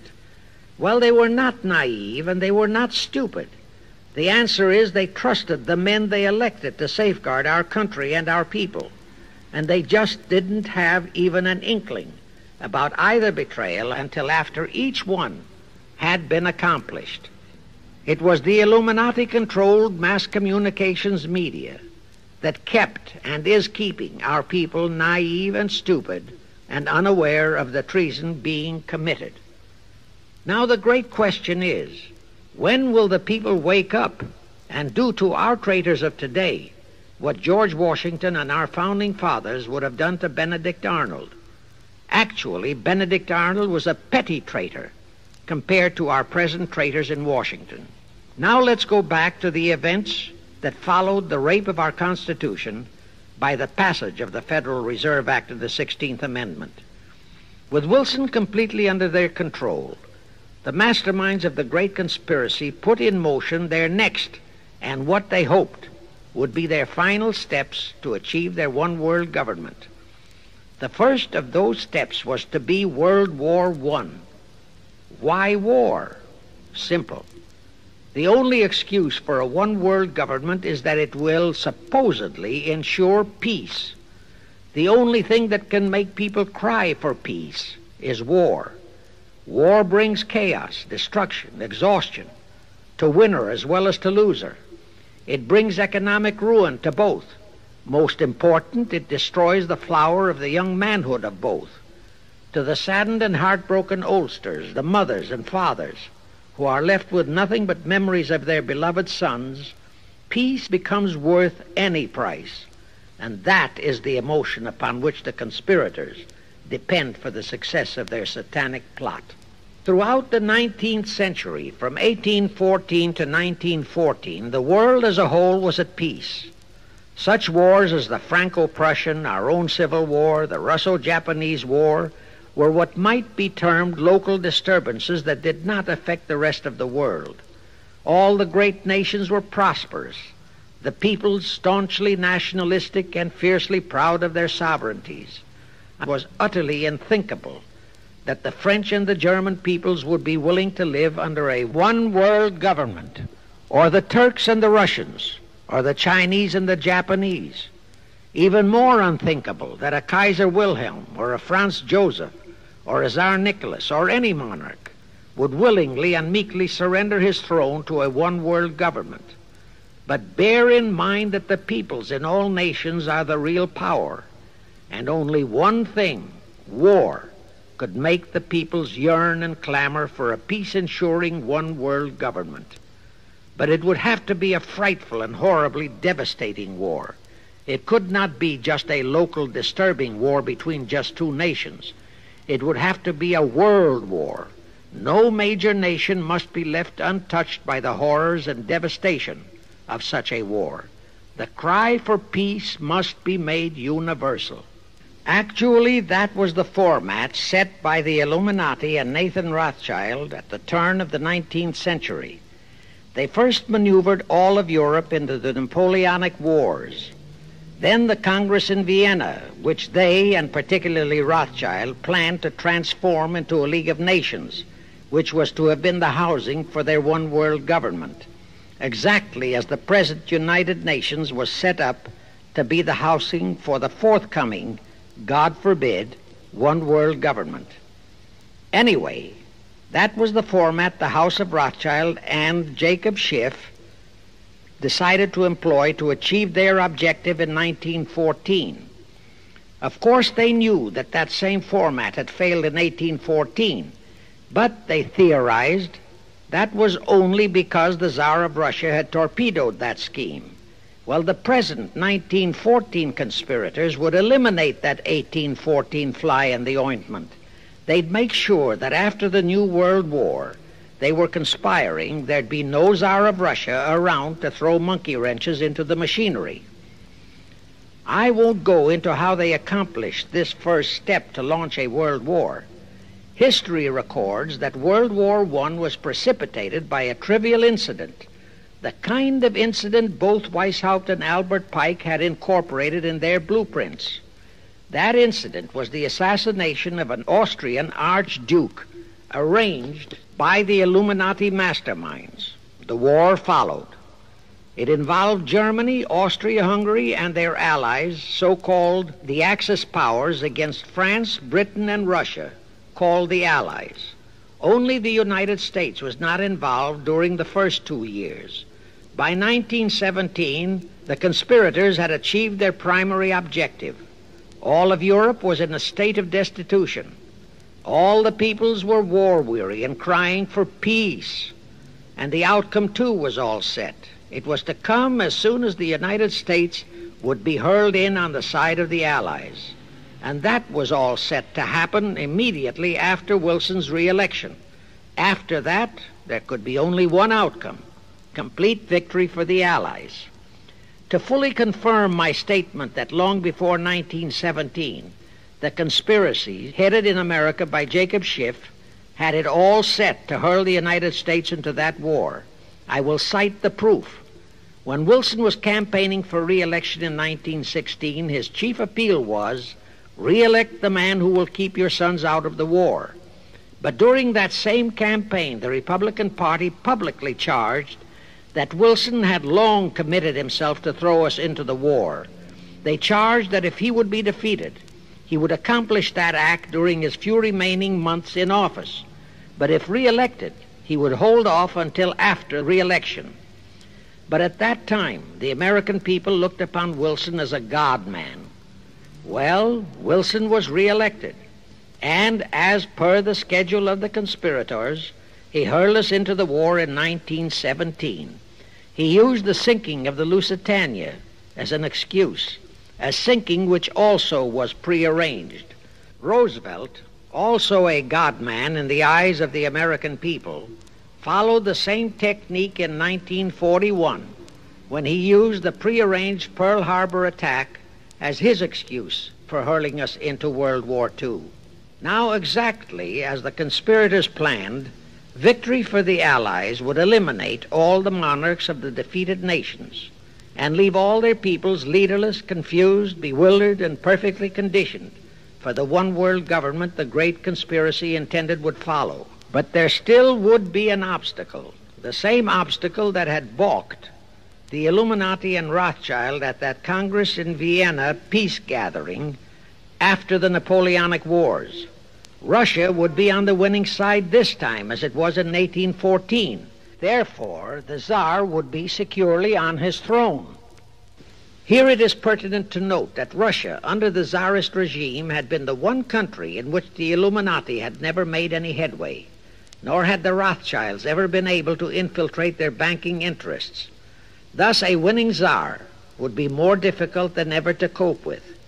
Even if he could be enticed into a so-called League of Nations, it was a foregone conclusion that he would never, but never go for a one-world government. So even before the outbreak of World War I, the conspirators had a plan in the making to carry out Nathan Rothschild's vow of 1814 to destroy the Tsar and also murder all possible royal heirs to the throne. And it would have to be done before the close of the war, and the Russian Bolsheviki were to be their instruments in this particular plot. From the turn of the century, the chiefs of the Bolsheviki were Nikolai Lenin, Leon Trotsky, and later Joseph Stalin. Of course, those were not their true family names. Prior to the outbreak of the war, Lenin headquartered in Paris. After the outbreak, Switzerland became his haven. Trotsky's headquarters were on the Lower East Side in New York, largely the habitat of Russian Jewish refugees. Both Lenin and Trotsky were similarly bewhiskered and unkempt. In those days, that was the badge of Bolshevism. Both lived well, yet neither had a regular occupation. Neither had any visible means of support, yet both always had plenty of money. All those mysteries were solved in 1917. Right from the outset of the war, strange and mysterious goings-on were taking place in New York. Night after night, Trotsky darted furtively in and out of Jacob Schiff's palatial mansion. And in the dead of those same nights, there were gatherings of hoodlums of New York's Lower East Side, all of them Russian refugees, at Trotsky's headquarters, and all were going through some mysterious sort of training process. But it was all shrouded in mystery. Nobody talked, although it did leak out that Schiff was financing all of Trotsky's activities. Then suddenly Trotsky vanished. So did approximately 300 of his trained hoodlums. Actually, they were on the high seas in a Schiff-chartered ship bound for a rendezvous with Lenin and his gang in Switzerland. And on that ship was $20 million in gold, the $20 million Schiff provided to finance the Bolsheviki takeover of Russia. In anticipation of Trotsky's arrival, Lenin prepared to throw a party in his Switzerland hideaway. Men of the very highest places in the world were to be guests at that party. Among them were the mysterious Colonel Edward Mandell House, Woodrow Wilson's mentor and palsy walsy, and more important, Schiff's special and confidential messenger. Another of the expectant guests was Warburg of the Warburg banking clan in Germany, who were financing the Kaiser, and whom the Kaiser had rewarded by making him chief of the secret police of Germany. In addition, there were the Rothschilds of London and Paris, also Litvinov, Kaganovich, Stalin, who was then head of a train and bank-robbing gang of bandits. He was known as the Jesse James of the Urals. And here I must remind that England and France were then long in war with Germany, and that on February 3, 1917, Wilson had broken off all diplomatic relations with Germany. Therefore, Warburg, Colonel House, the Rothschild, and all those others were enemies. But of course, Switzerland was neutral ground where enemies could meet and be friends, especially if they had some scheme in common. That Lenin party was very nearly wrecked by an unforeseen incident. The Schiff-chartered ship on its way to Switzerland was intercepted and taken into custody by a British warship. But Schiff quickly rushed orders to Wilson to order the British to release the ship intact with the Trotsky hoodlums and the gold. Wilson obeyed. He warned the British that if they refused to release the ship, the United States would not enter the war in April as he had faithfully promised a year earlier. The British heeded the warning. Trotsky arrived in Switzerland, and the Lenin party went off as scheduled. But they still faced what ordinarily would have been the insurmountable obstacle of getting the Lenin-Trotsky band of terrorists across the border into Russia. Well, that's where Brother Warburg, chief of the German secret police, came in. He loaded all those thugs into sealed freight cars and made all the necessary arrangement for their secret entry into Russia. The rest is history. The revolution in Russia took place, and all members of the royal Romanov family were murdered. Now, my chief objective is to establish beyond even a remote doubt that communism, so-called, is an integral part of the Illuminati's great conspiracy for the enslavement of the entire world, that communism, so-called, is merely their weapon and bogeyman word to terrify the peoples of the whole world, and that the conquest of Russia and the creation of communism was in great part organized by Schiff and the other international bankers right in our own city of New York. A fantastic story? Yes. Some might even refuse to believe it. Well, for the benefit of any doubting Thomas, I will prove it by reminding that just a few years ago, Charlie Knickerbocker, a Hearst newspaper columnist, published an interview with John Schiff, grandson of Jacob, in which young Schiff confirmed the entire story and named the figure old Jacob contributed, $20 million. If anybody still has even a remote doubt that the entire menace of communism was created by the masterminds of the great conspiracy right in our own city of New York, I will cite the following historical fact. All records show that when Lenin and Trotsky engineered the capture of Russia, they operated as heads of the Bolsheviki Party. Now, Bolshevism is a purely Russian word. The masterminds realized that Bolshevism could never be sold as an ideology to any but the Russian people. So in April 1918, Jacob Schiff dispatched Colonel House to Moscow with orders to Lenin, Trotsky, and Stalin to change the name of their regime to the Communist Party and to adopt the Karl Marx Manifesto as the constitution of the Communist Party. Lenin, Trotsky, and Stalin obeyed. And that year of 1918 was when the Communist Party and the menace of communism came into being. All this is confirmed in Webster's Collegiate Dictionary, 5th edition. In short, communism was created by the capitalists. Thus, until November 11, 1918, the entire fiendish plan of the conspirators worked perfectly. All the great nations, including the United States, were war-weary, devastated, mourning their dead.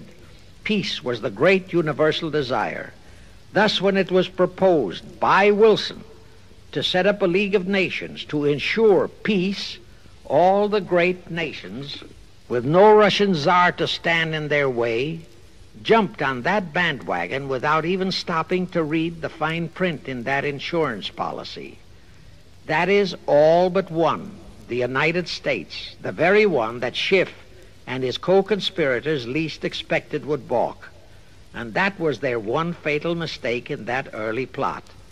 You see, when Schiff planted Woodrow Wilson in the White House, the conspirators assumed that they had the United States in the proverbial bag. Wilson had been perfectly built up as a great humanitarian. He supposedly became established as a God-man with the American people.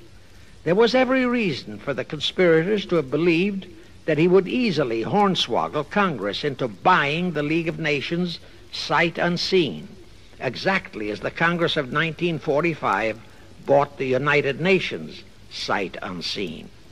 But there was one man in the Senate in 1918 who saw through that scheme just as the Russian Tsar did in 1814.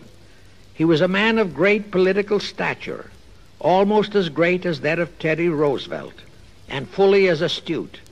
He was highly respected and trusted by all members of both houses of Congress and by the American people.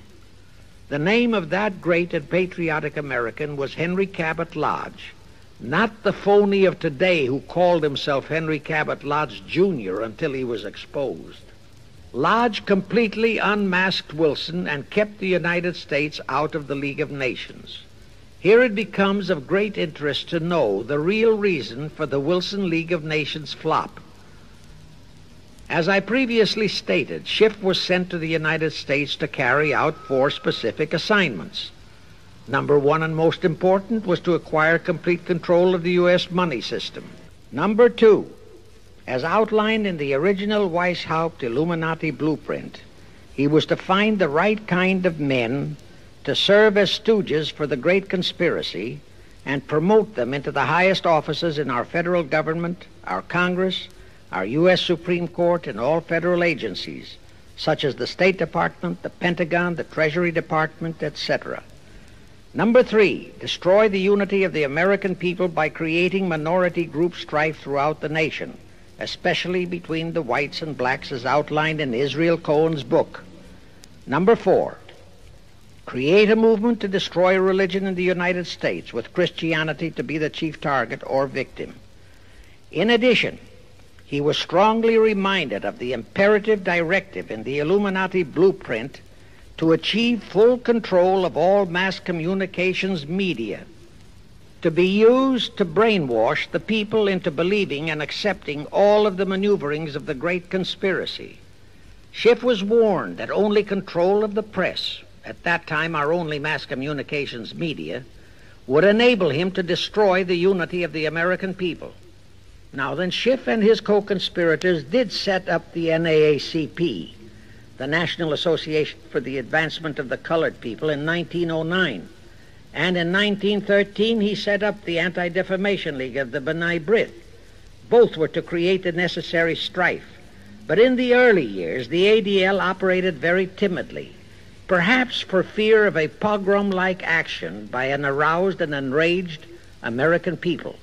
And the NAACP was practically dormant because its white leadership didn't realize that they would have to develop firebrand Negro leaders, such as Martin Lucifer King, for one, to spark the then completely satisfied and contented mass of Negroes. In addition, he, Schiff, was busy developing and infiltrating the stooges to serve in all high places in our Washington government, and in the job of acquiring control of our money system and the creation of the 16th Amendment. He also was very busy with the organizing of the plot for the takeover of Russia. In short, he was kept so busy with all those jobs that he completely overlooked the supreme job of acquiring complete control of our mass communications media, That oversight was the direct cause for Wilson's failure to lure the United States into the League of Nations, because when Wilson decided to go to the people to overcome the opposition of the Lodge-controlled Senate, despite his established but phony reputation as a great humanitarian, he found himself faced by a solidly united people and by a loyal press whose only ideology was Americanism and the American way of life. At that time, due to the ineptness and ineffectiveness of both the ADL and the NAACP, there were no organized minority groups, no Negro problems, no so-called anti-Semitic problem to sway the people's thinking. There were no lefts, there were no rights, no prejudices for crafty exploitations. Thus, Wilson's League of Nations appeals fell on deaf ears. That was the end of Woodrow Wilson, the conspirator's great humanitarian. He quickly abandoned his crusade and returned to Washington, where he shortly died an imbecile brought on by syphilis. And that was the end of the League of Nations as a corridor into one world government. Of course, that debacle was a terrible disappointment to the masterminds of the Illuminati conspiracy, but they were not discouraged. As I have previously stressed, this enemy never quits. They simply decided to reorganize and try from scratch again. By this time, Schiff was very old and slow. He knew it. He knew that the conspiracy needed a new, younger, and more active generalship. So, on his orders, Colonel House and Bernard Baruch organized and set up what they called the Council on Foreign Relations, the new name under which the Illuminati would continue to function in the United States. The hierarchy, officers and directors of the CFR, is composed principally of descendants of the original Illuminati, many of whom had abandoned their old family names and acquired new Americanized names. For one example, we have Dillon, who was Secretary of Treasury of the United States, whose original name was Lepowski. Another example is Paley, head of the CBS TV channel, whose true name is Polinsky. The membership of the CFR is approximately 1,000 in number and contains the heads of virtually every industrial empire in America, such as Blau, president of the U.S. Steel Corporation, Rockefeller, king of the oil industry, Henry Ford II, and so on. And, of course, all the international bankers, also the heads of the tax-free foundations, are officers and or active CFR members. In short, all the men who provide the money and the influence to elect the CFR chosen presidents of the United States, congressmen, senators, and who decide the appointments of our various secretaries of state, of the Treasury, of every important federal agency, are members of the CFR, and very obedient members indeed.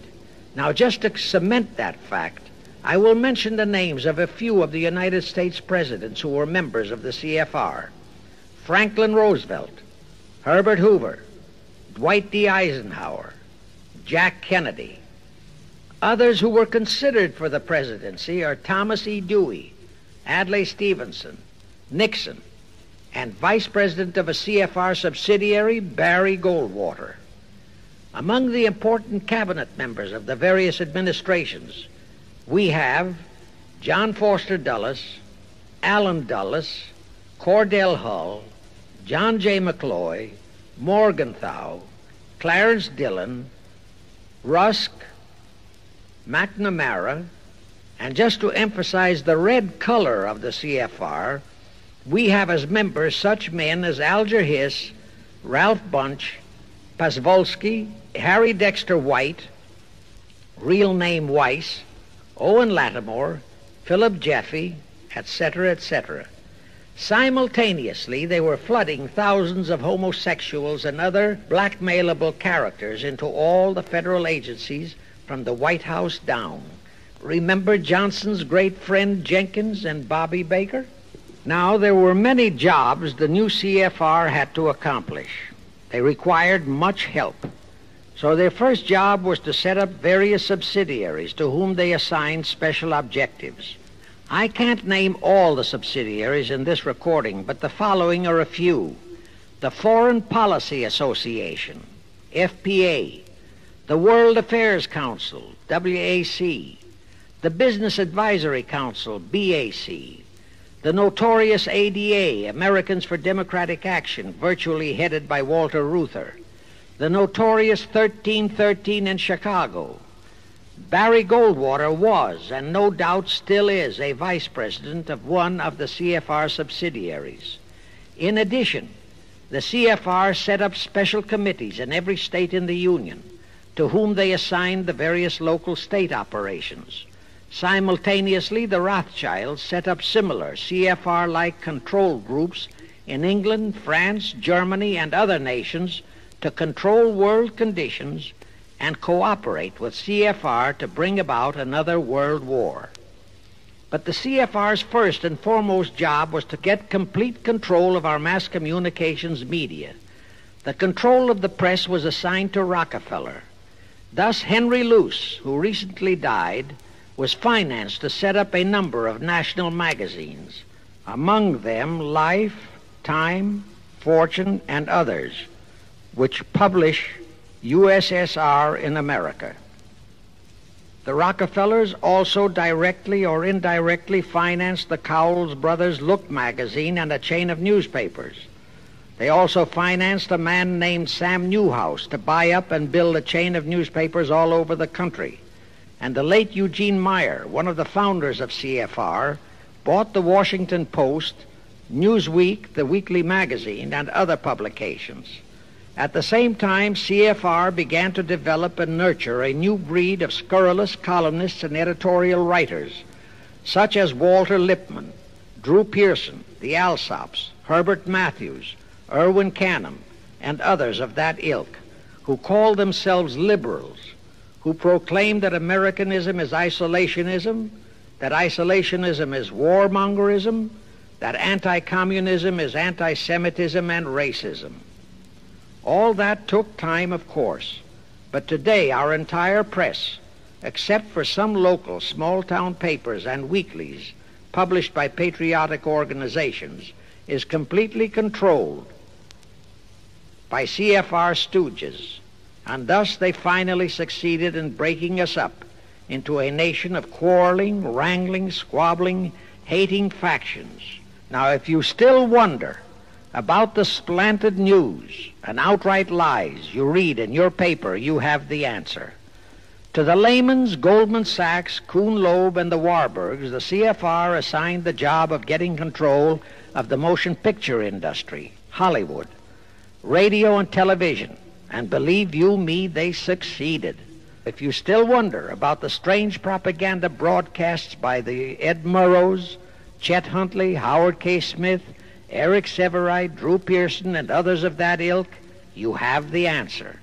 If you wonder about all the smut, sex, pornography, and mixed marriage films you see in your movie theater and on your TV set, all of which is demoralizing our youth, you have the answer. The whole story of the CFR conspiracy takeover of our mass communications media is far too long to include in this recording, but you can find it in the News Bulletin number 125, entitled How to Get the Reds Out of Communications Media. It was published and brought up to date by the Cinema Educational Guild. It tells in detail how the press, the movies, TV, and radio have been, and still are, used to brainwash the people, to demoralize our youth, and they have been and still are encouraging and creating sympathy for the rioting Negro civil rights lawlessness. You can get a copy of this news bulletin by writing to the Cinema Educational Guild, Post Office Box 46205, Hollywood, California. Now, to refresh your memory, let's go back for a moment. Wilson's flop had torpedoed all chances of transforming that League of Nations into the conspirators' hoped-for one-world government housing. So the Jacob Schiff plot had to be done all over again, and they organized the CFR to do it. We also know how successfully the CFR did that job of brainwashing and destroying the unity of the American people. But as was the case with the Schiff plot, the climax and the creation of a new housing for their one-world government required another world war, a war that would be even more horrible and more devastating than the First World War, in order to get the people of the world to again clamor for peace and a means to end all wars. But the CFR realized that the aftermath of World War II would have to be more carefully planned, so that there would be no escape from the new one-world trap, another League of Nations, that would emerge from the new war, the trap we now know as the United Nations. And they hit upon a perfect strategy to ensure that no escape. Here's how they did it. In 1943, in the midst of the war, they prepared the framework for the United Nations, and it was handed over to Roosevelt and our State Department to be given birth by Alger Hiss, Pozwalski, Dalton Trumbo, and other American traitors, thus making the whole scheme a United States baby.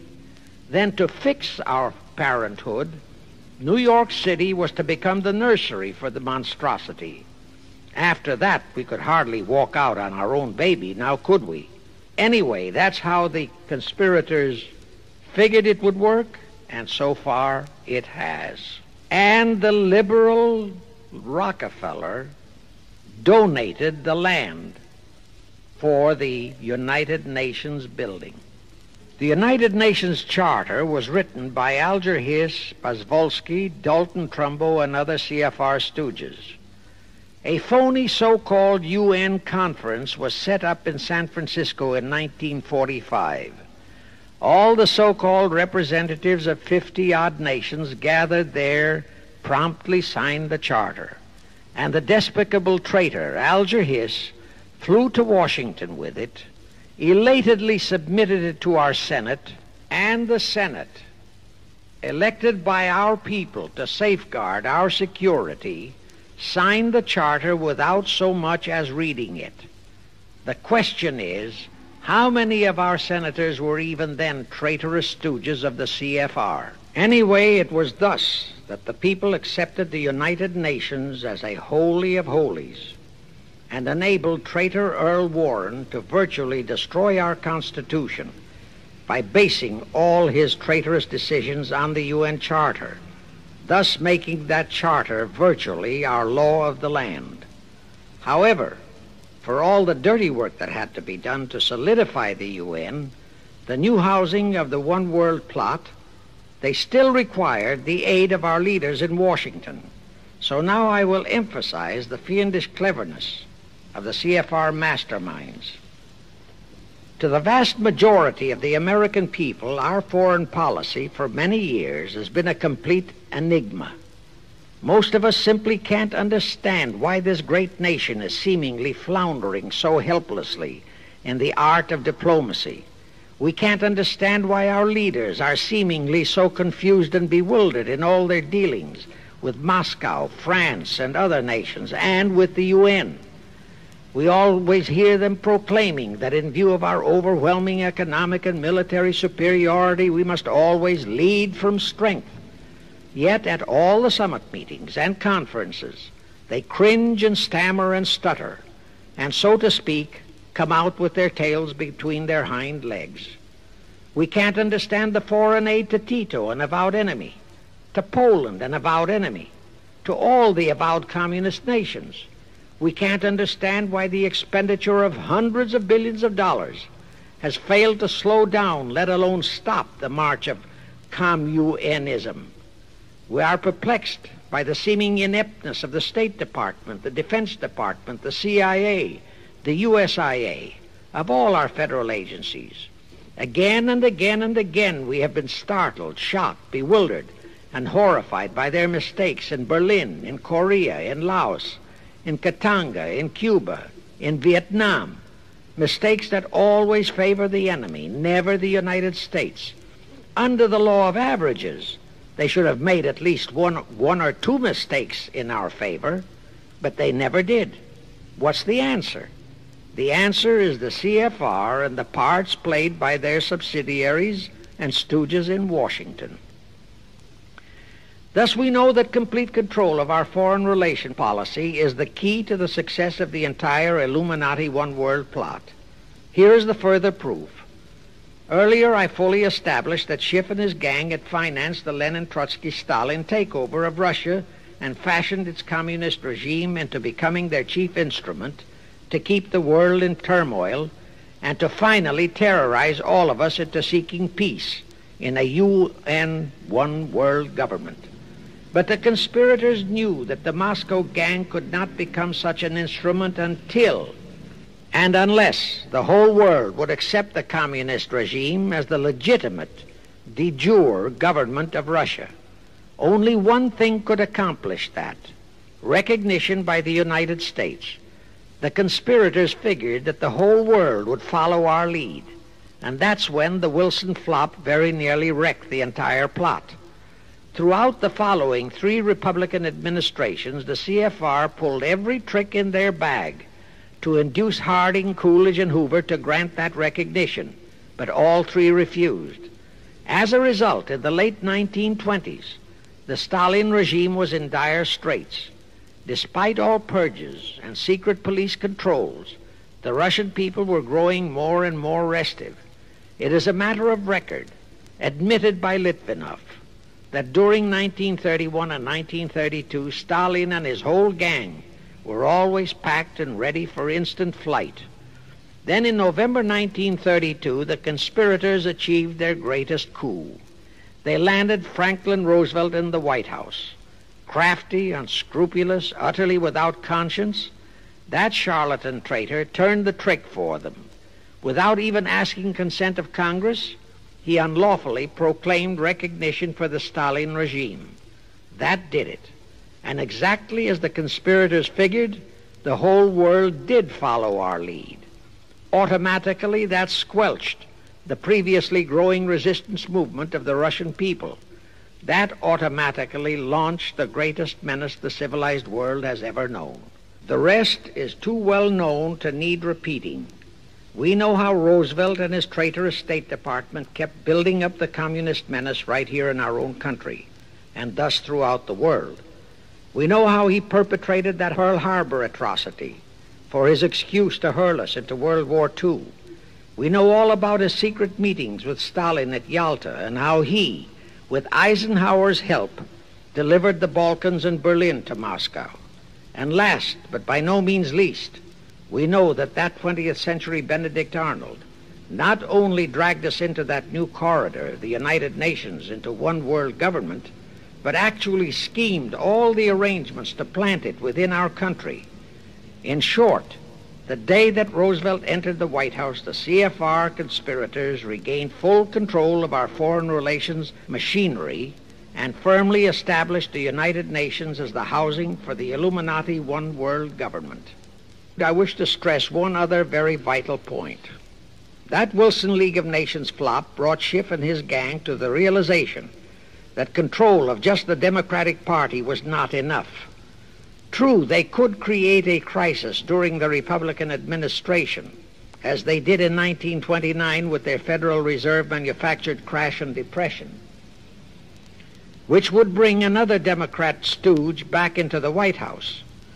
But they realized that a 4-year disruption in their control of our foreign relation policies could play havoc with the progress of their conspiracy. It could even break up their entire strategy, as it almost did before Roosevelt saved it with his recognition of the Stalin regime. Thereupon, after that Wilson debacle, they began to formulate plans to achieve control of both of our national parties. But that posed a problem for them. Manpower, stooges in the Republican Party, also added manpower for the Democratic Party, because control of just the man in the White House would not be enough. They'd have to provide that man with trained stooges for his entire cabinet, men to head the State Department, the Treasury Department, the Pentagon, the CIA, the USIA, etc. In short, every member of the various cabinets would have to be a chosen tool of the CFR such as Rusk and McNamara, also all undersecretaries and assistant secretaries. That would give the conspirators absolute control of all our policies, both domestic and, most important, foreign. That course of action would require a reserve pool of trained stooges, instantaneously ready for administrative changes and for all other exigencies. All such stooges would of necessity have to be men of national reputation, high in the esteem of the people, but they would have to be men without honor, without scruple, without conscience, men who would be vulnerable to blackmail. It is needless for me to stress how well the CFR succeeded. The immortal Joe McCarthy fully revealed that there are thousands of such security risks in all federal agencies. Scott McCloud unmasked thousands more, and you know the price Otipka has had to pay and is still paying for his expositions before a Senate committee of the traitors in the State Department. And you know that the men in the State Department who delivered Cuba to Castro have not only been shielded, but promoted. To the crux of the whole one-world government plot and the maneuvering necessary to create another League of Nations to house such a government. As I have already stated, the conspirators knew that only another world war was vital for the success of their plot. It would have to be such a horrifying world war that the peoples of the world would cry out for the creation of some kind of a world organization that could assure everlasting peace. But how could such a war be brought about? All the European nations were at peace. None had any quarrels with their neighboring nations. And certainly their tools in Moscow wouldn't dare to start a war. Even Stalin realized that it would mean the overthrow of his regime unless so-called patriotism would weld the Russian people behind him. But the conspirators had to have a war. They had to find or create some kind of an incident to launch it. And they found it in a little inconspicuous and repulsive little man who called himself Adolf Hitler. Hitler, an impecunious Austrian house painter, had been a corporal in the German army. He made the defeat of Germany into a personal grievance. He began to rabble-rouse about it in the Munich, Germany area. He began to spout about restoring the greatness of the German Empire and the might of the German soldiery. He advocated the restoration of the old German military to be used to conquer the whole world. Strangely enough, Hitler, the little clown that he was, could deliver a rabble-rousing speech, and he did have a certain kind of magnetism. But the new authorities in Germany didn't want any more wars, and they promptly threw the obnoxious Austrian house painter into a prison cell. Aha! Here was the man, decided the conspirators, who, properly directed and financed, could be the key to another world war. So while he was in prison, they had Rudolf Hess and Goering write a book which they titled Mein Kampf and attributed the authorship to Hitler, exactly as Litvinov wrote Mission to Moscow and attributed the authorship to Joseph Davies, then our ambassador to Russia and a stooge of the CFR. In Mein Kampf, Hitler, the pseudo-author, outlined his grievances and how he would restore the German people to their former greatness. The conspirators then arranged for a wide circulation of the book among the German people in order to arouse a fanatical following for him. On his release from prison, also arranged by the conspirators, they began to groom him and finance him to travel to other parts of Germany to deliver his rabble-rousing speeches. Soon he gathered a growing following among other veterans of the war, and that soon spread to the masses, who began to see in him a savior for their beloved Germany. Then came his leadership of what he called his Brown Shirt Army and the March on Berlin. That required a great deal of financing, but the Rothschilds, the Warburgs, and others of the conspirators provided all the money he needed. Gradually, Hitler became the idol of the German people, and then they overthrew the von Hindenburg government, and Hitler became the new Führer. But that still was no reason for a war. The rest of the world watched Hitler's rise, but saw no reason to interfere in what was distinctly a domestic condition within Germany. Certainly none of the other nations felt it was a reason for another war against Germany, and the German people were not yet incited into enough of a frenzy to commit any acts against any neighboring nation, not even against France, that would lead to a war. The conspirators realized they would have to create such a frenzy that would cause the German people to throw caution to the winds and at the same time horrify the whole world. And incidentally, Mein Kampf was actually a follow-up of Karl Marx's book, A World Without Jews. The conspirators suddenly remembered how the Schiff-Rothschild gang had engineered the pogroms in Russia, which slaughtered many, many thousands of Jews and created a worldwide hatred for Russia. And they decided to use that same unconscionable trick to inflame the new Hitler-led German people into a murderous hatred of the Jews.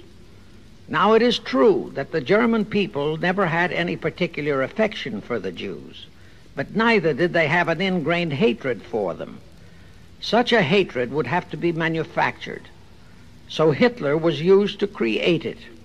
This idea more than appealed to Hitler. He saw in it the grisly gimmick to make him the God-man of the German people. Thus, craftily inspired and coached by his financial advisors, the Warburgs, Rothschilds, and all the Illuminati masterminds, he blamed the Jews for the hated Versailles Treaty and for the financial ruination that followed the war. The rest is history. We know all about the Hitler concentration camps and the incineration of hundreds of thousands of Jews, not the 6 million, nor even the 600,000 claimed by the conspirators, but it was enough. And here let me reiterate how little the internationalist bankers, the Rothschilds, Schiffs, Lehmans, Warburgs, Baruchs, care about their racial brethren who were the victims of their nefarious schemes.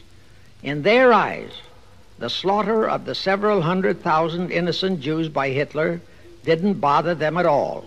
They considered it a necessary sacrifice to further their Illuminati one-world plot, just as the slaughter of the many millions in the wars that followed was a similar necessary sacrifice.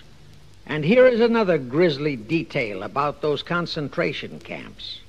Many of the Hitler soldier executioners in those camps had previously been sent to Russia to acquire their arts of torture and brutalization so as to emphasize the horrors of the atrocities. All this created a new worldwide hatred for the German people, but it still did not provide a cause for war. Thereupon Hitler was incited to demand the Sudetenland. You remember how Chamberlain and the then diplomats of Czechoslovakia and France surrendered to that demand. That led to further Hitlerian demands for territories in Poland and in the French Saar territories. Those demands were rejected. Then came his pact with Stalin. Hitler had been screaming hatred against communism. Oh, how he ranted against communism. But actually, Nazism was nothing but socialism, and communism is, in fact, socialism. But Hitler disregarded all that. He entered into a pact with Stalin to attack and divide Poland between them. While Stalin marched into one part of Poland, for which he was never blamed, the Illuminati mastermind saw to that, Hitler launched a blitzkrieg on Poland from his side. The conspirators finally had their new world war, and what a horrible war it was. And in 1945, the conspirators finally achieved the United Nations, their new housing for their one world government.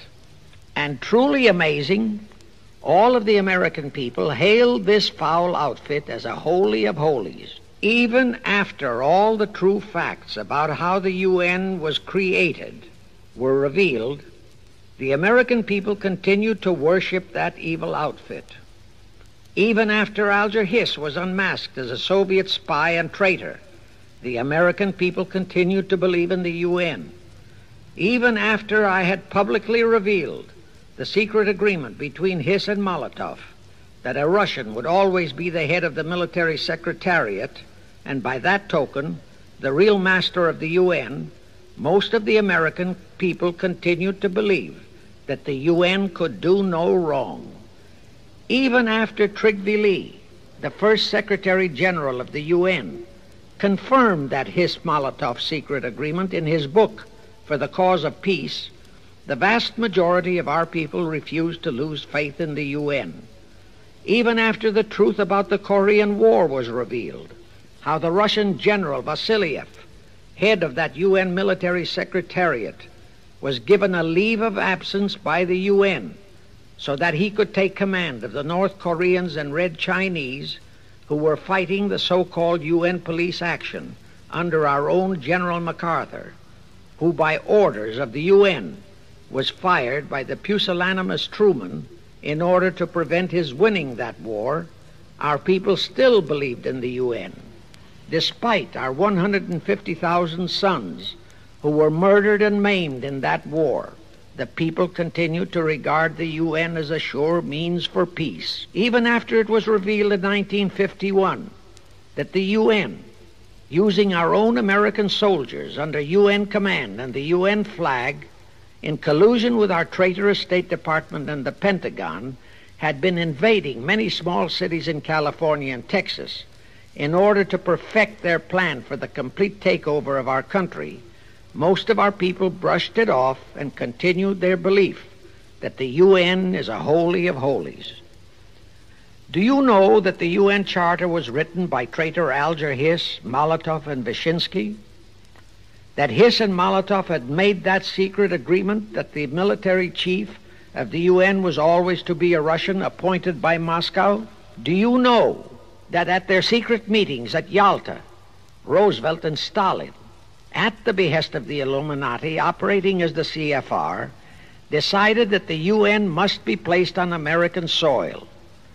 Do you know that most of the UN Charter was copied intact, word for word, from the Marx Manifesto and Russia's so-called Constitution? Do you know that the only two senators who voted against the UN so-called treaty were the only two senators who had read it? Do you know that since the UN was founded, communist enslavement has grown from 250 million to 1 billion? Do you know that since the UN was founded to ensure peace, there have been at least 20 major wars incited by the UN, just as they are now inciting a war against Little Rhodesia? Do you know that under the UN setup, the American taxpayers have been forced to make up the UN Treasury deficit of many millions of dollars because of Russia's refusal to pay her share? Do you know that the UN has never passed a resolution condemning Russia or her so-called satellites, but always condemns our allies? Do you know that J. Edgar Hoover said, "The overwhelming majority of the communist delegations to the UN are espionage agents"? And now, 66 senators voted for a consular treaty to open our entire country to Russian spies and saboteurs. Do you know that the UN helps Russia's conquest of the world by preventing the free world from taking any action whatsoever except to debate each new aggression in the UN General Assembly? Do you know that at the time of the Korean War, there were 60 nations in the UN, yet 95% of the UN forces were our American sons, and practically 100% of the cost was paid by the United States taxpayers? And surely you know that the UN policy during the Korean War was to prevent us from winning that war. Do you know that all the battle plans of General MacArthur had to go first to the UN to be relayed to Vasiliev, commander of the North Koreans and Red Chinese, and that any future wars fought by our sons under the UN flag would have to be fought under the control of the UN Security Council. Do you know that the UN has never done anything about the 80,000 Russian Mongolian troops that occupy Hungary? Where was the UN when the Hungarian freedom fighters were slaughtered by the Russians? Do you know that the UN and its peace army turned the Congo over to the communists? Do you know that the UN's own so-called peace force was used to crush, rape, and kill the white anti-communists in Katanga? Do you know that the UN stood by and did nothing while Red China invaded Laos and Vietnam? That it did nothing while Nehru invaded Goa and other Portuguese territories? Do you know that the UN was directly responsible for aiding Castro? That it does absolutely nothing about the many thousands of Cuban youngsters who are shipped to Russia for communist indoctrination? Do you know that Adlai Stevenson, of all people, said the free world must expect to lose more and more decisions in the UN? Do you know that the UN openly proclaims that its chief objective is one world government, which means one world laws, one world court, one world army, one world navy, one world air force, one world schools, and a one world church in which Christianity would be prohibited? Do you know that a UN law has been passed to disarm all American citizens and to transfer all our armed forces to the UN? Such a law was secretly signed by Saint Jack Kennedy in 1961.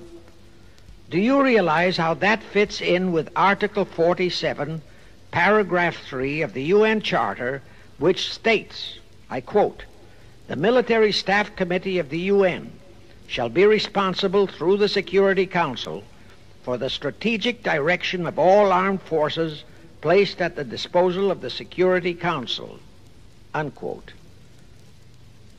And when and if all our armed forces are transferred to the UN, your sons would be forced to serve and die under UN command all over the world.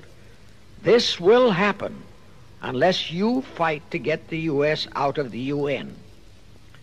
Do you know that Congressman James B. Utt has submitted a bill to get the U.S. out of the UN and a resolution to prevent our president from forcing us to support the UN embargoes on Rhodesia? Well, he has, and many people all over the country are writing to their representatives to support the Utt bill and resolution. And did you know that to offset the Utt bill and resolution, 50 congressmen, spearheaded by Schweiker and Moorhead of Pennsylvania, have introduced a bill to immediately transfer all our armed forces to the UN? Can you imagine such brazen treason? Is your congressman one of those 50 traitors? Find out and take immediate action against him, and help Congressman Utt. Now, do you know that the National Council of Churches passed a resolution in San Francisco which states that the United States will soon have to subordinate its will to that of the UN, and that all American citizens must be prepared to accept it? Is your church a member of the National Council of Churches? In connection with that, bear in mind that God is never mentioned in the UN Charter, and their meetings are never opened with prayer. The creators of the UN stipulated in advance that there should be no mention of God or Jesus Christ in the UN Charter or in its UN headquarters. Does your pastor subscribe to that? Find out. Furthermore, do you know that the great majority of the so-called nations in the UN are anti-Christianity? That the UN is a completely godless organization by orders of its creators, the CFR Illuminati? Now, Have you heard enough of the truth about the Illuminati's United Nations? Do you want to leave your sons and our precious country to the unholy mercy of the Illuminati's United Nations? If you don't, write, telegraph, or phone your representatives and senators that they must support Congressman Utt's bill to get the U.S. out of the UN and the UN out of the U.S. Do it today, now, before you forget. It is the only salvation for your sons and for our country. Now I have one more vital message to deliver. As I told you, one of the 4 specific assignments Rothschild gave Jacob Schiff was to create a movement to destroy religion in the United States, with Christianity to be the chief target. For a very obvious reason, the Anti-Defamation League wouldn't dare to attempt it, because such an attempt could create the most terrible bloodbath in the history of the world, not only for the ADL and the conspirators, but for the millions of innocent Jews. Schiff turned that job over to Rockefeller for another specific reason. The destruction of Christianity could be accomplished only by those who are entrusted to preserve it, by the pastors, the men of the cloth. As a starter, John D. Rockefeller picked up a young so-called Christian minister by the name of Dr. Harry F. Ward, Reverend Ward, if you please. At that time, he was teaching religion at the Union Theological Seminary.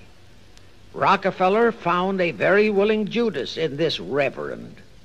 Thereupon, in 1907, he financed him to set up the Methodist Foundation of Social Service.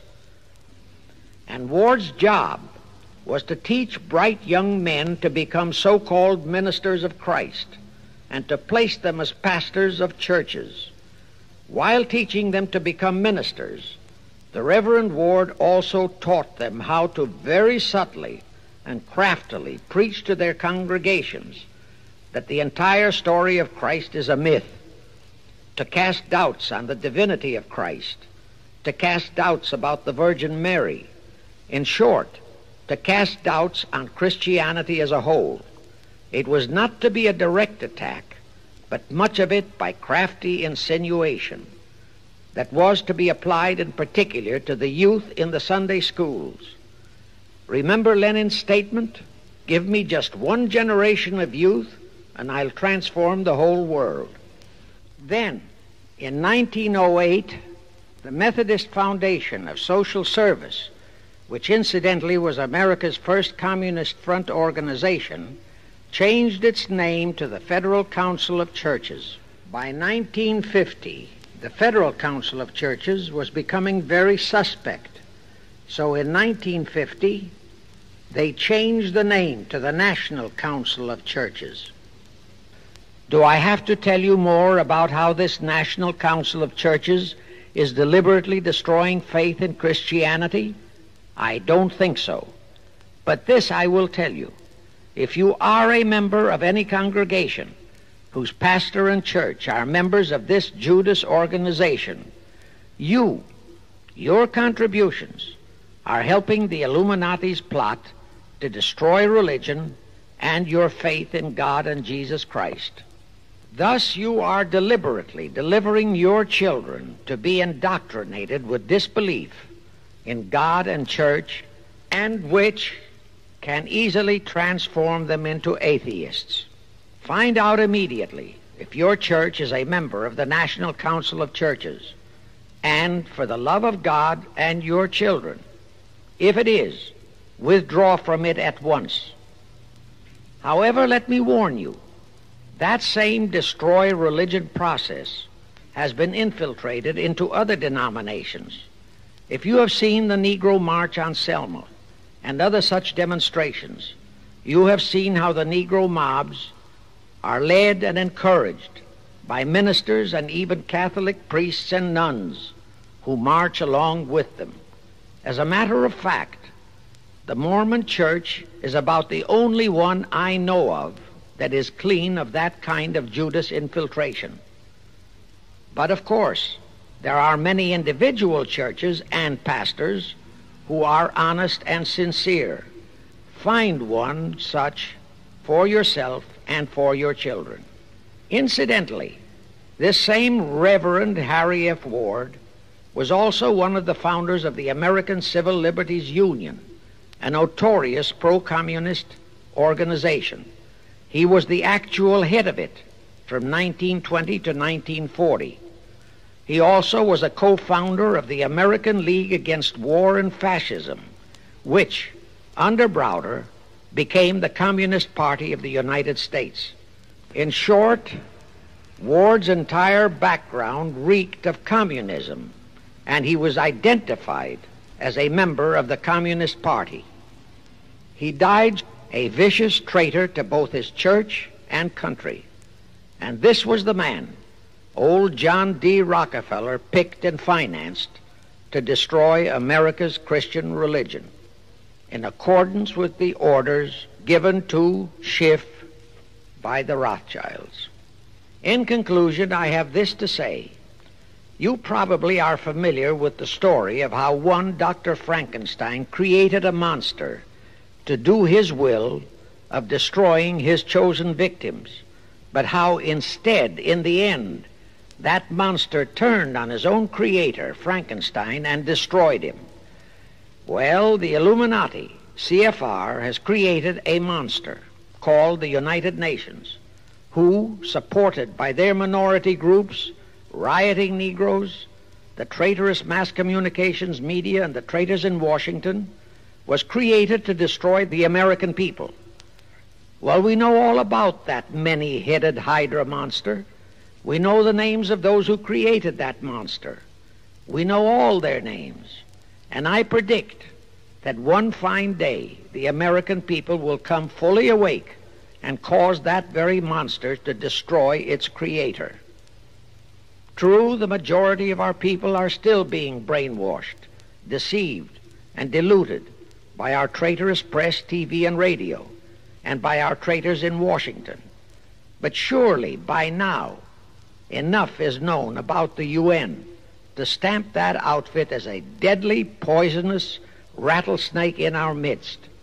My only wonder is what it will take to awaken and arouse our people to the full truth. Perhaps this record will do it. 100,000 or 1,000,000 copies of this record can do it. I pray to God it will. And I pray to Him to inspire you, all of you, to spread this story via this record to all loyal Americans in your community.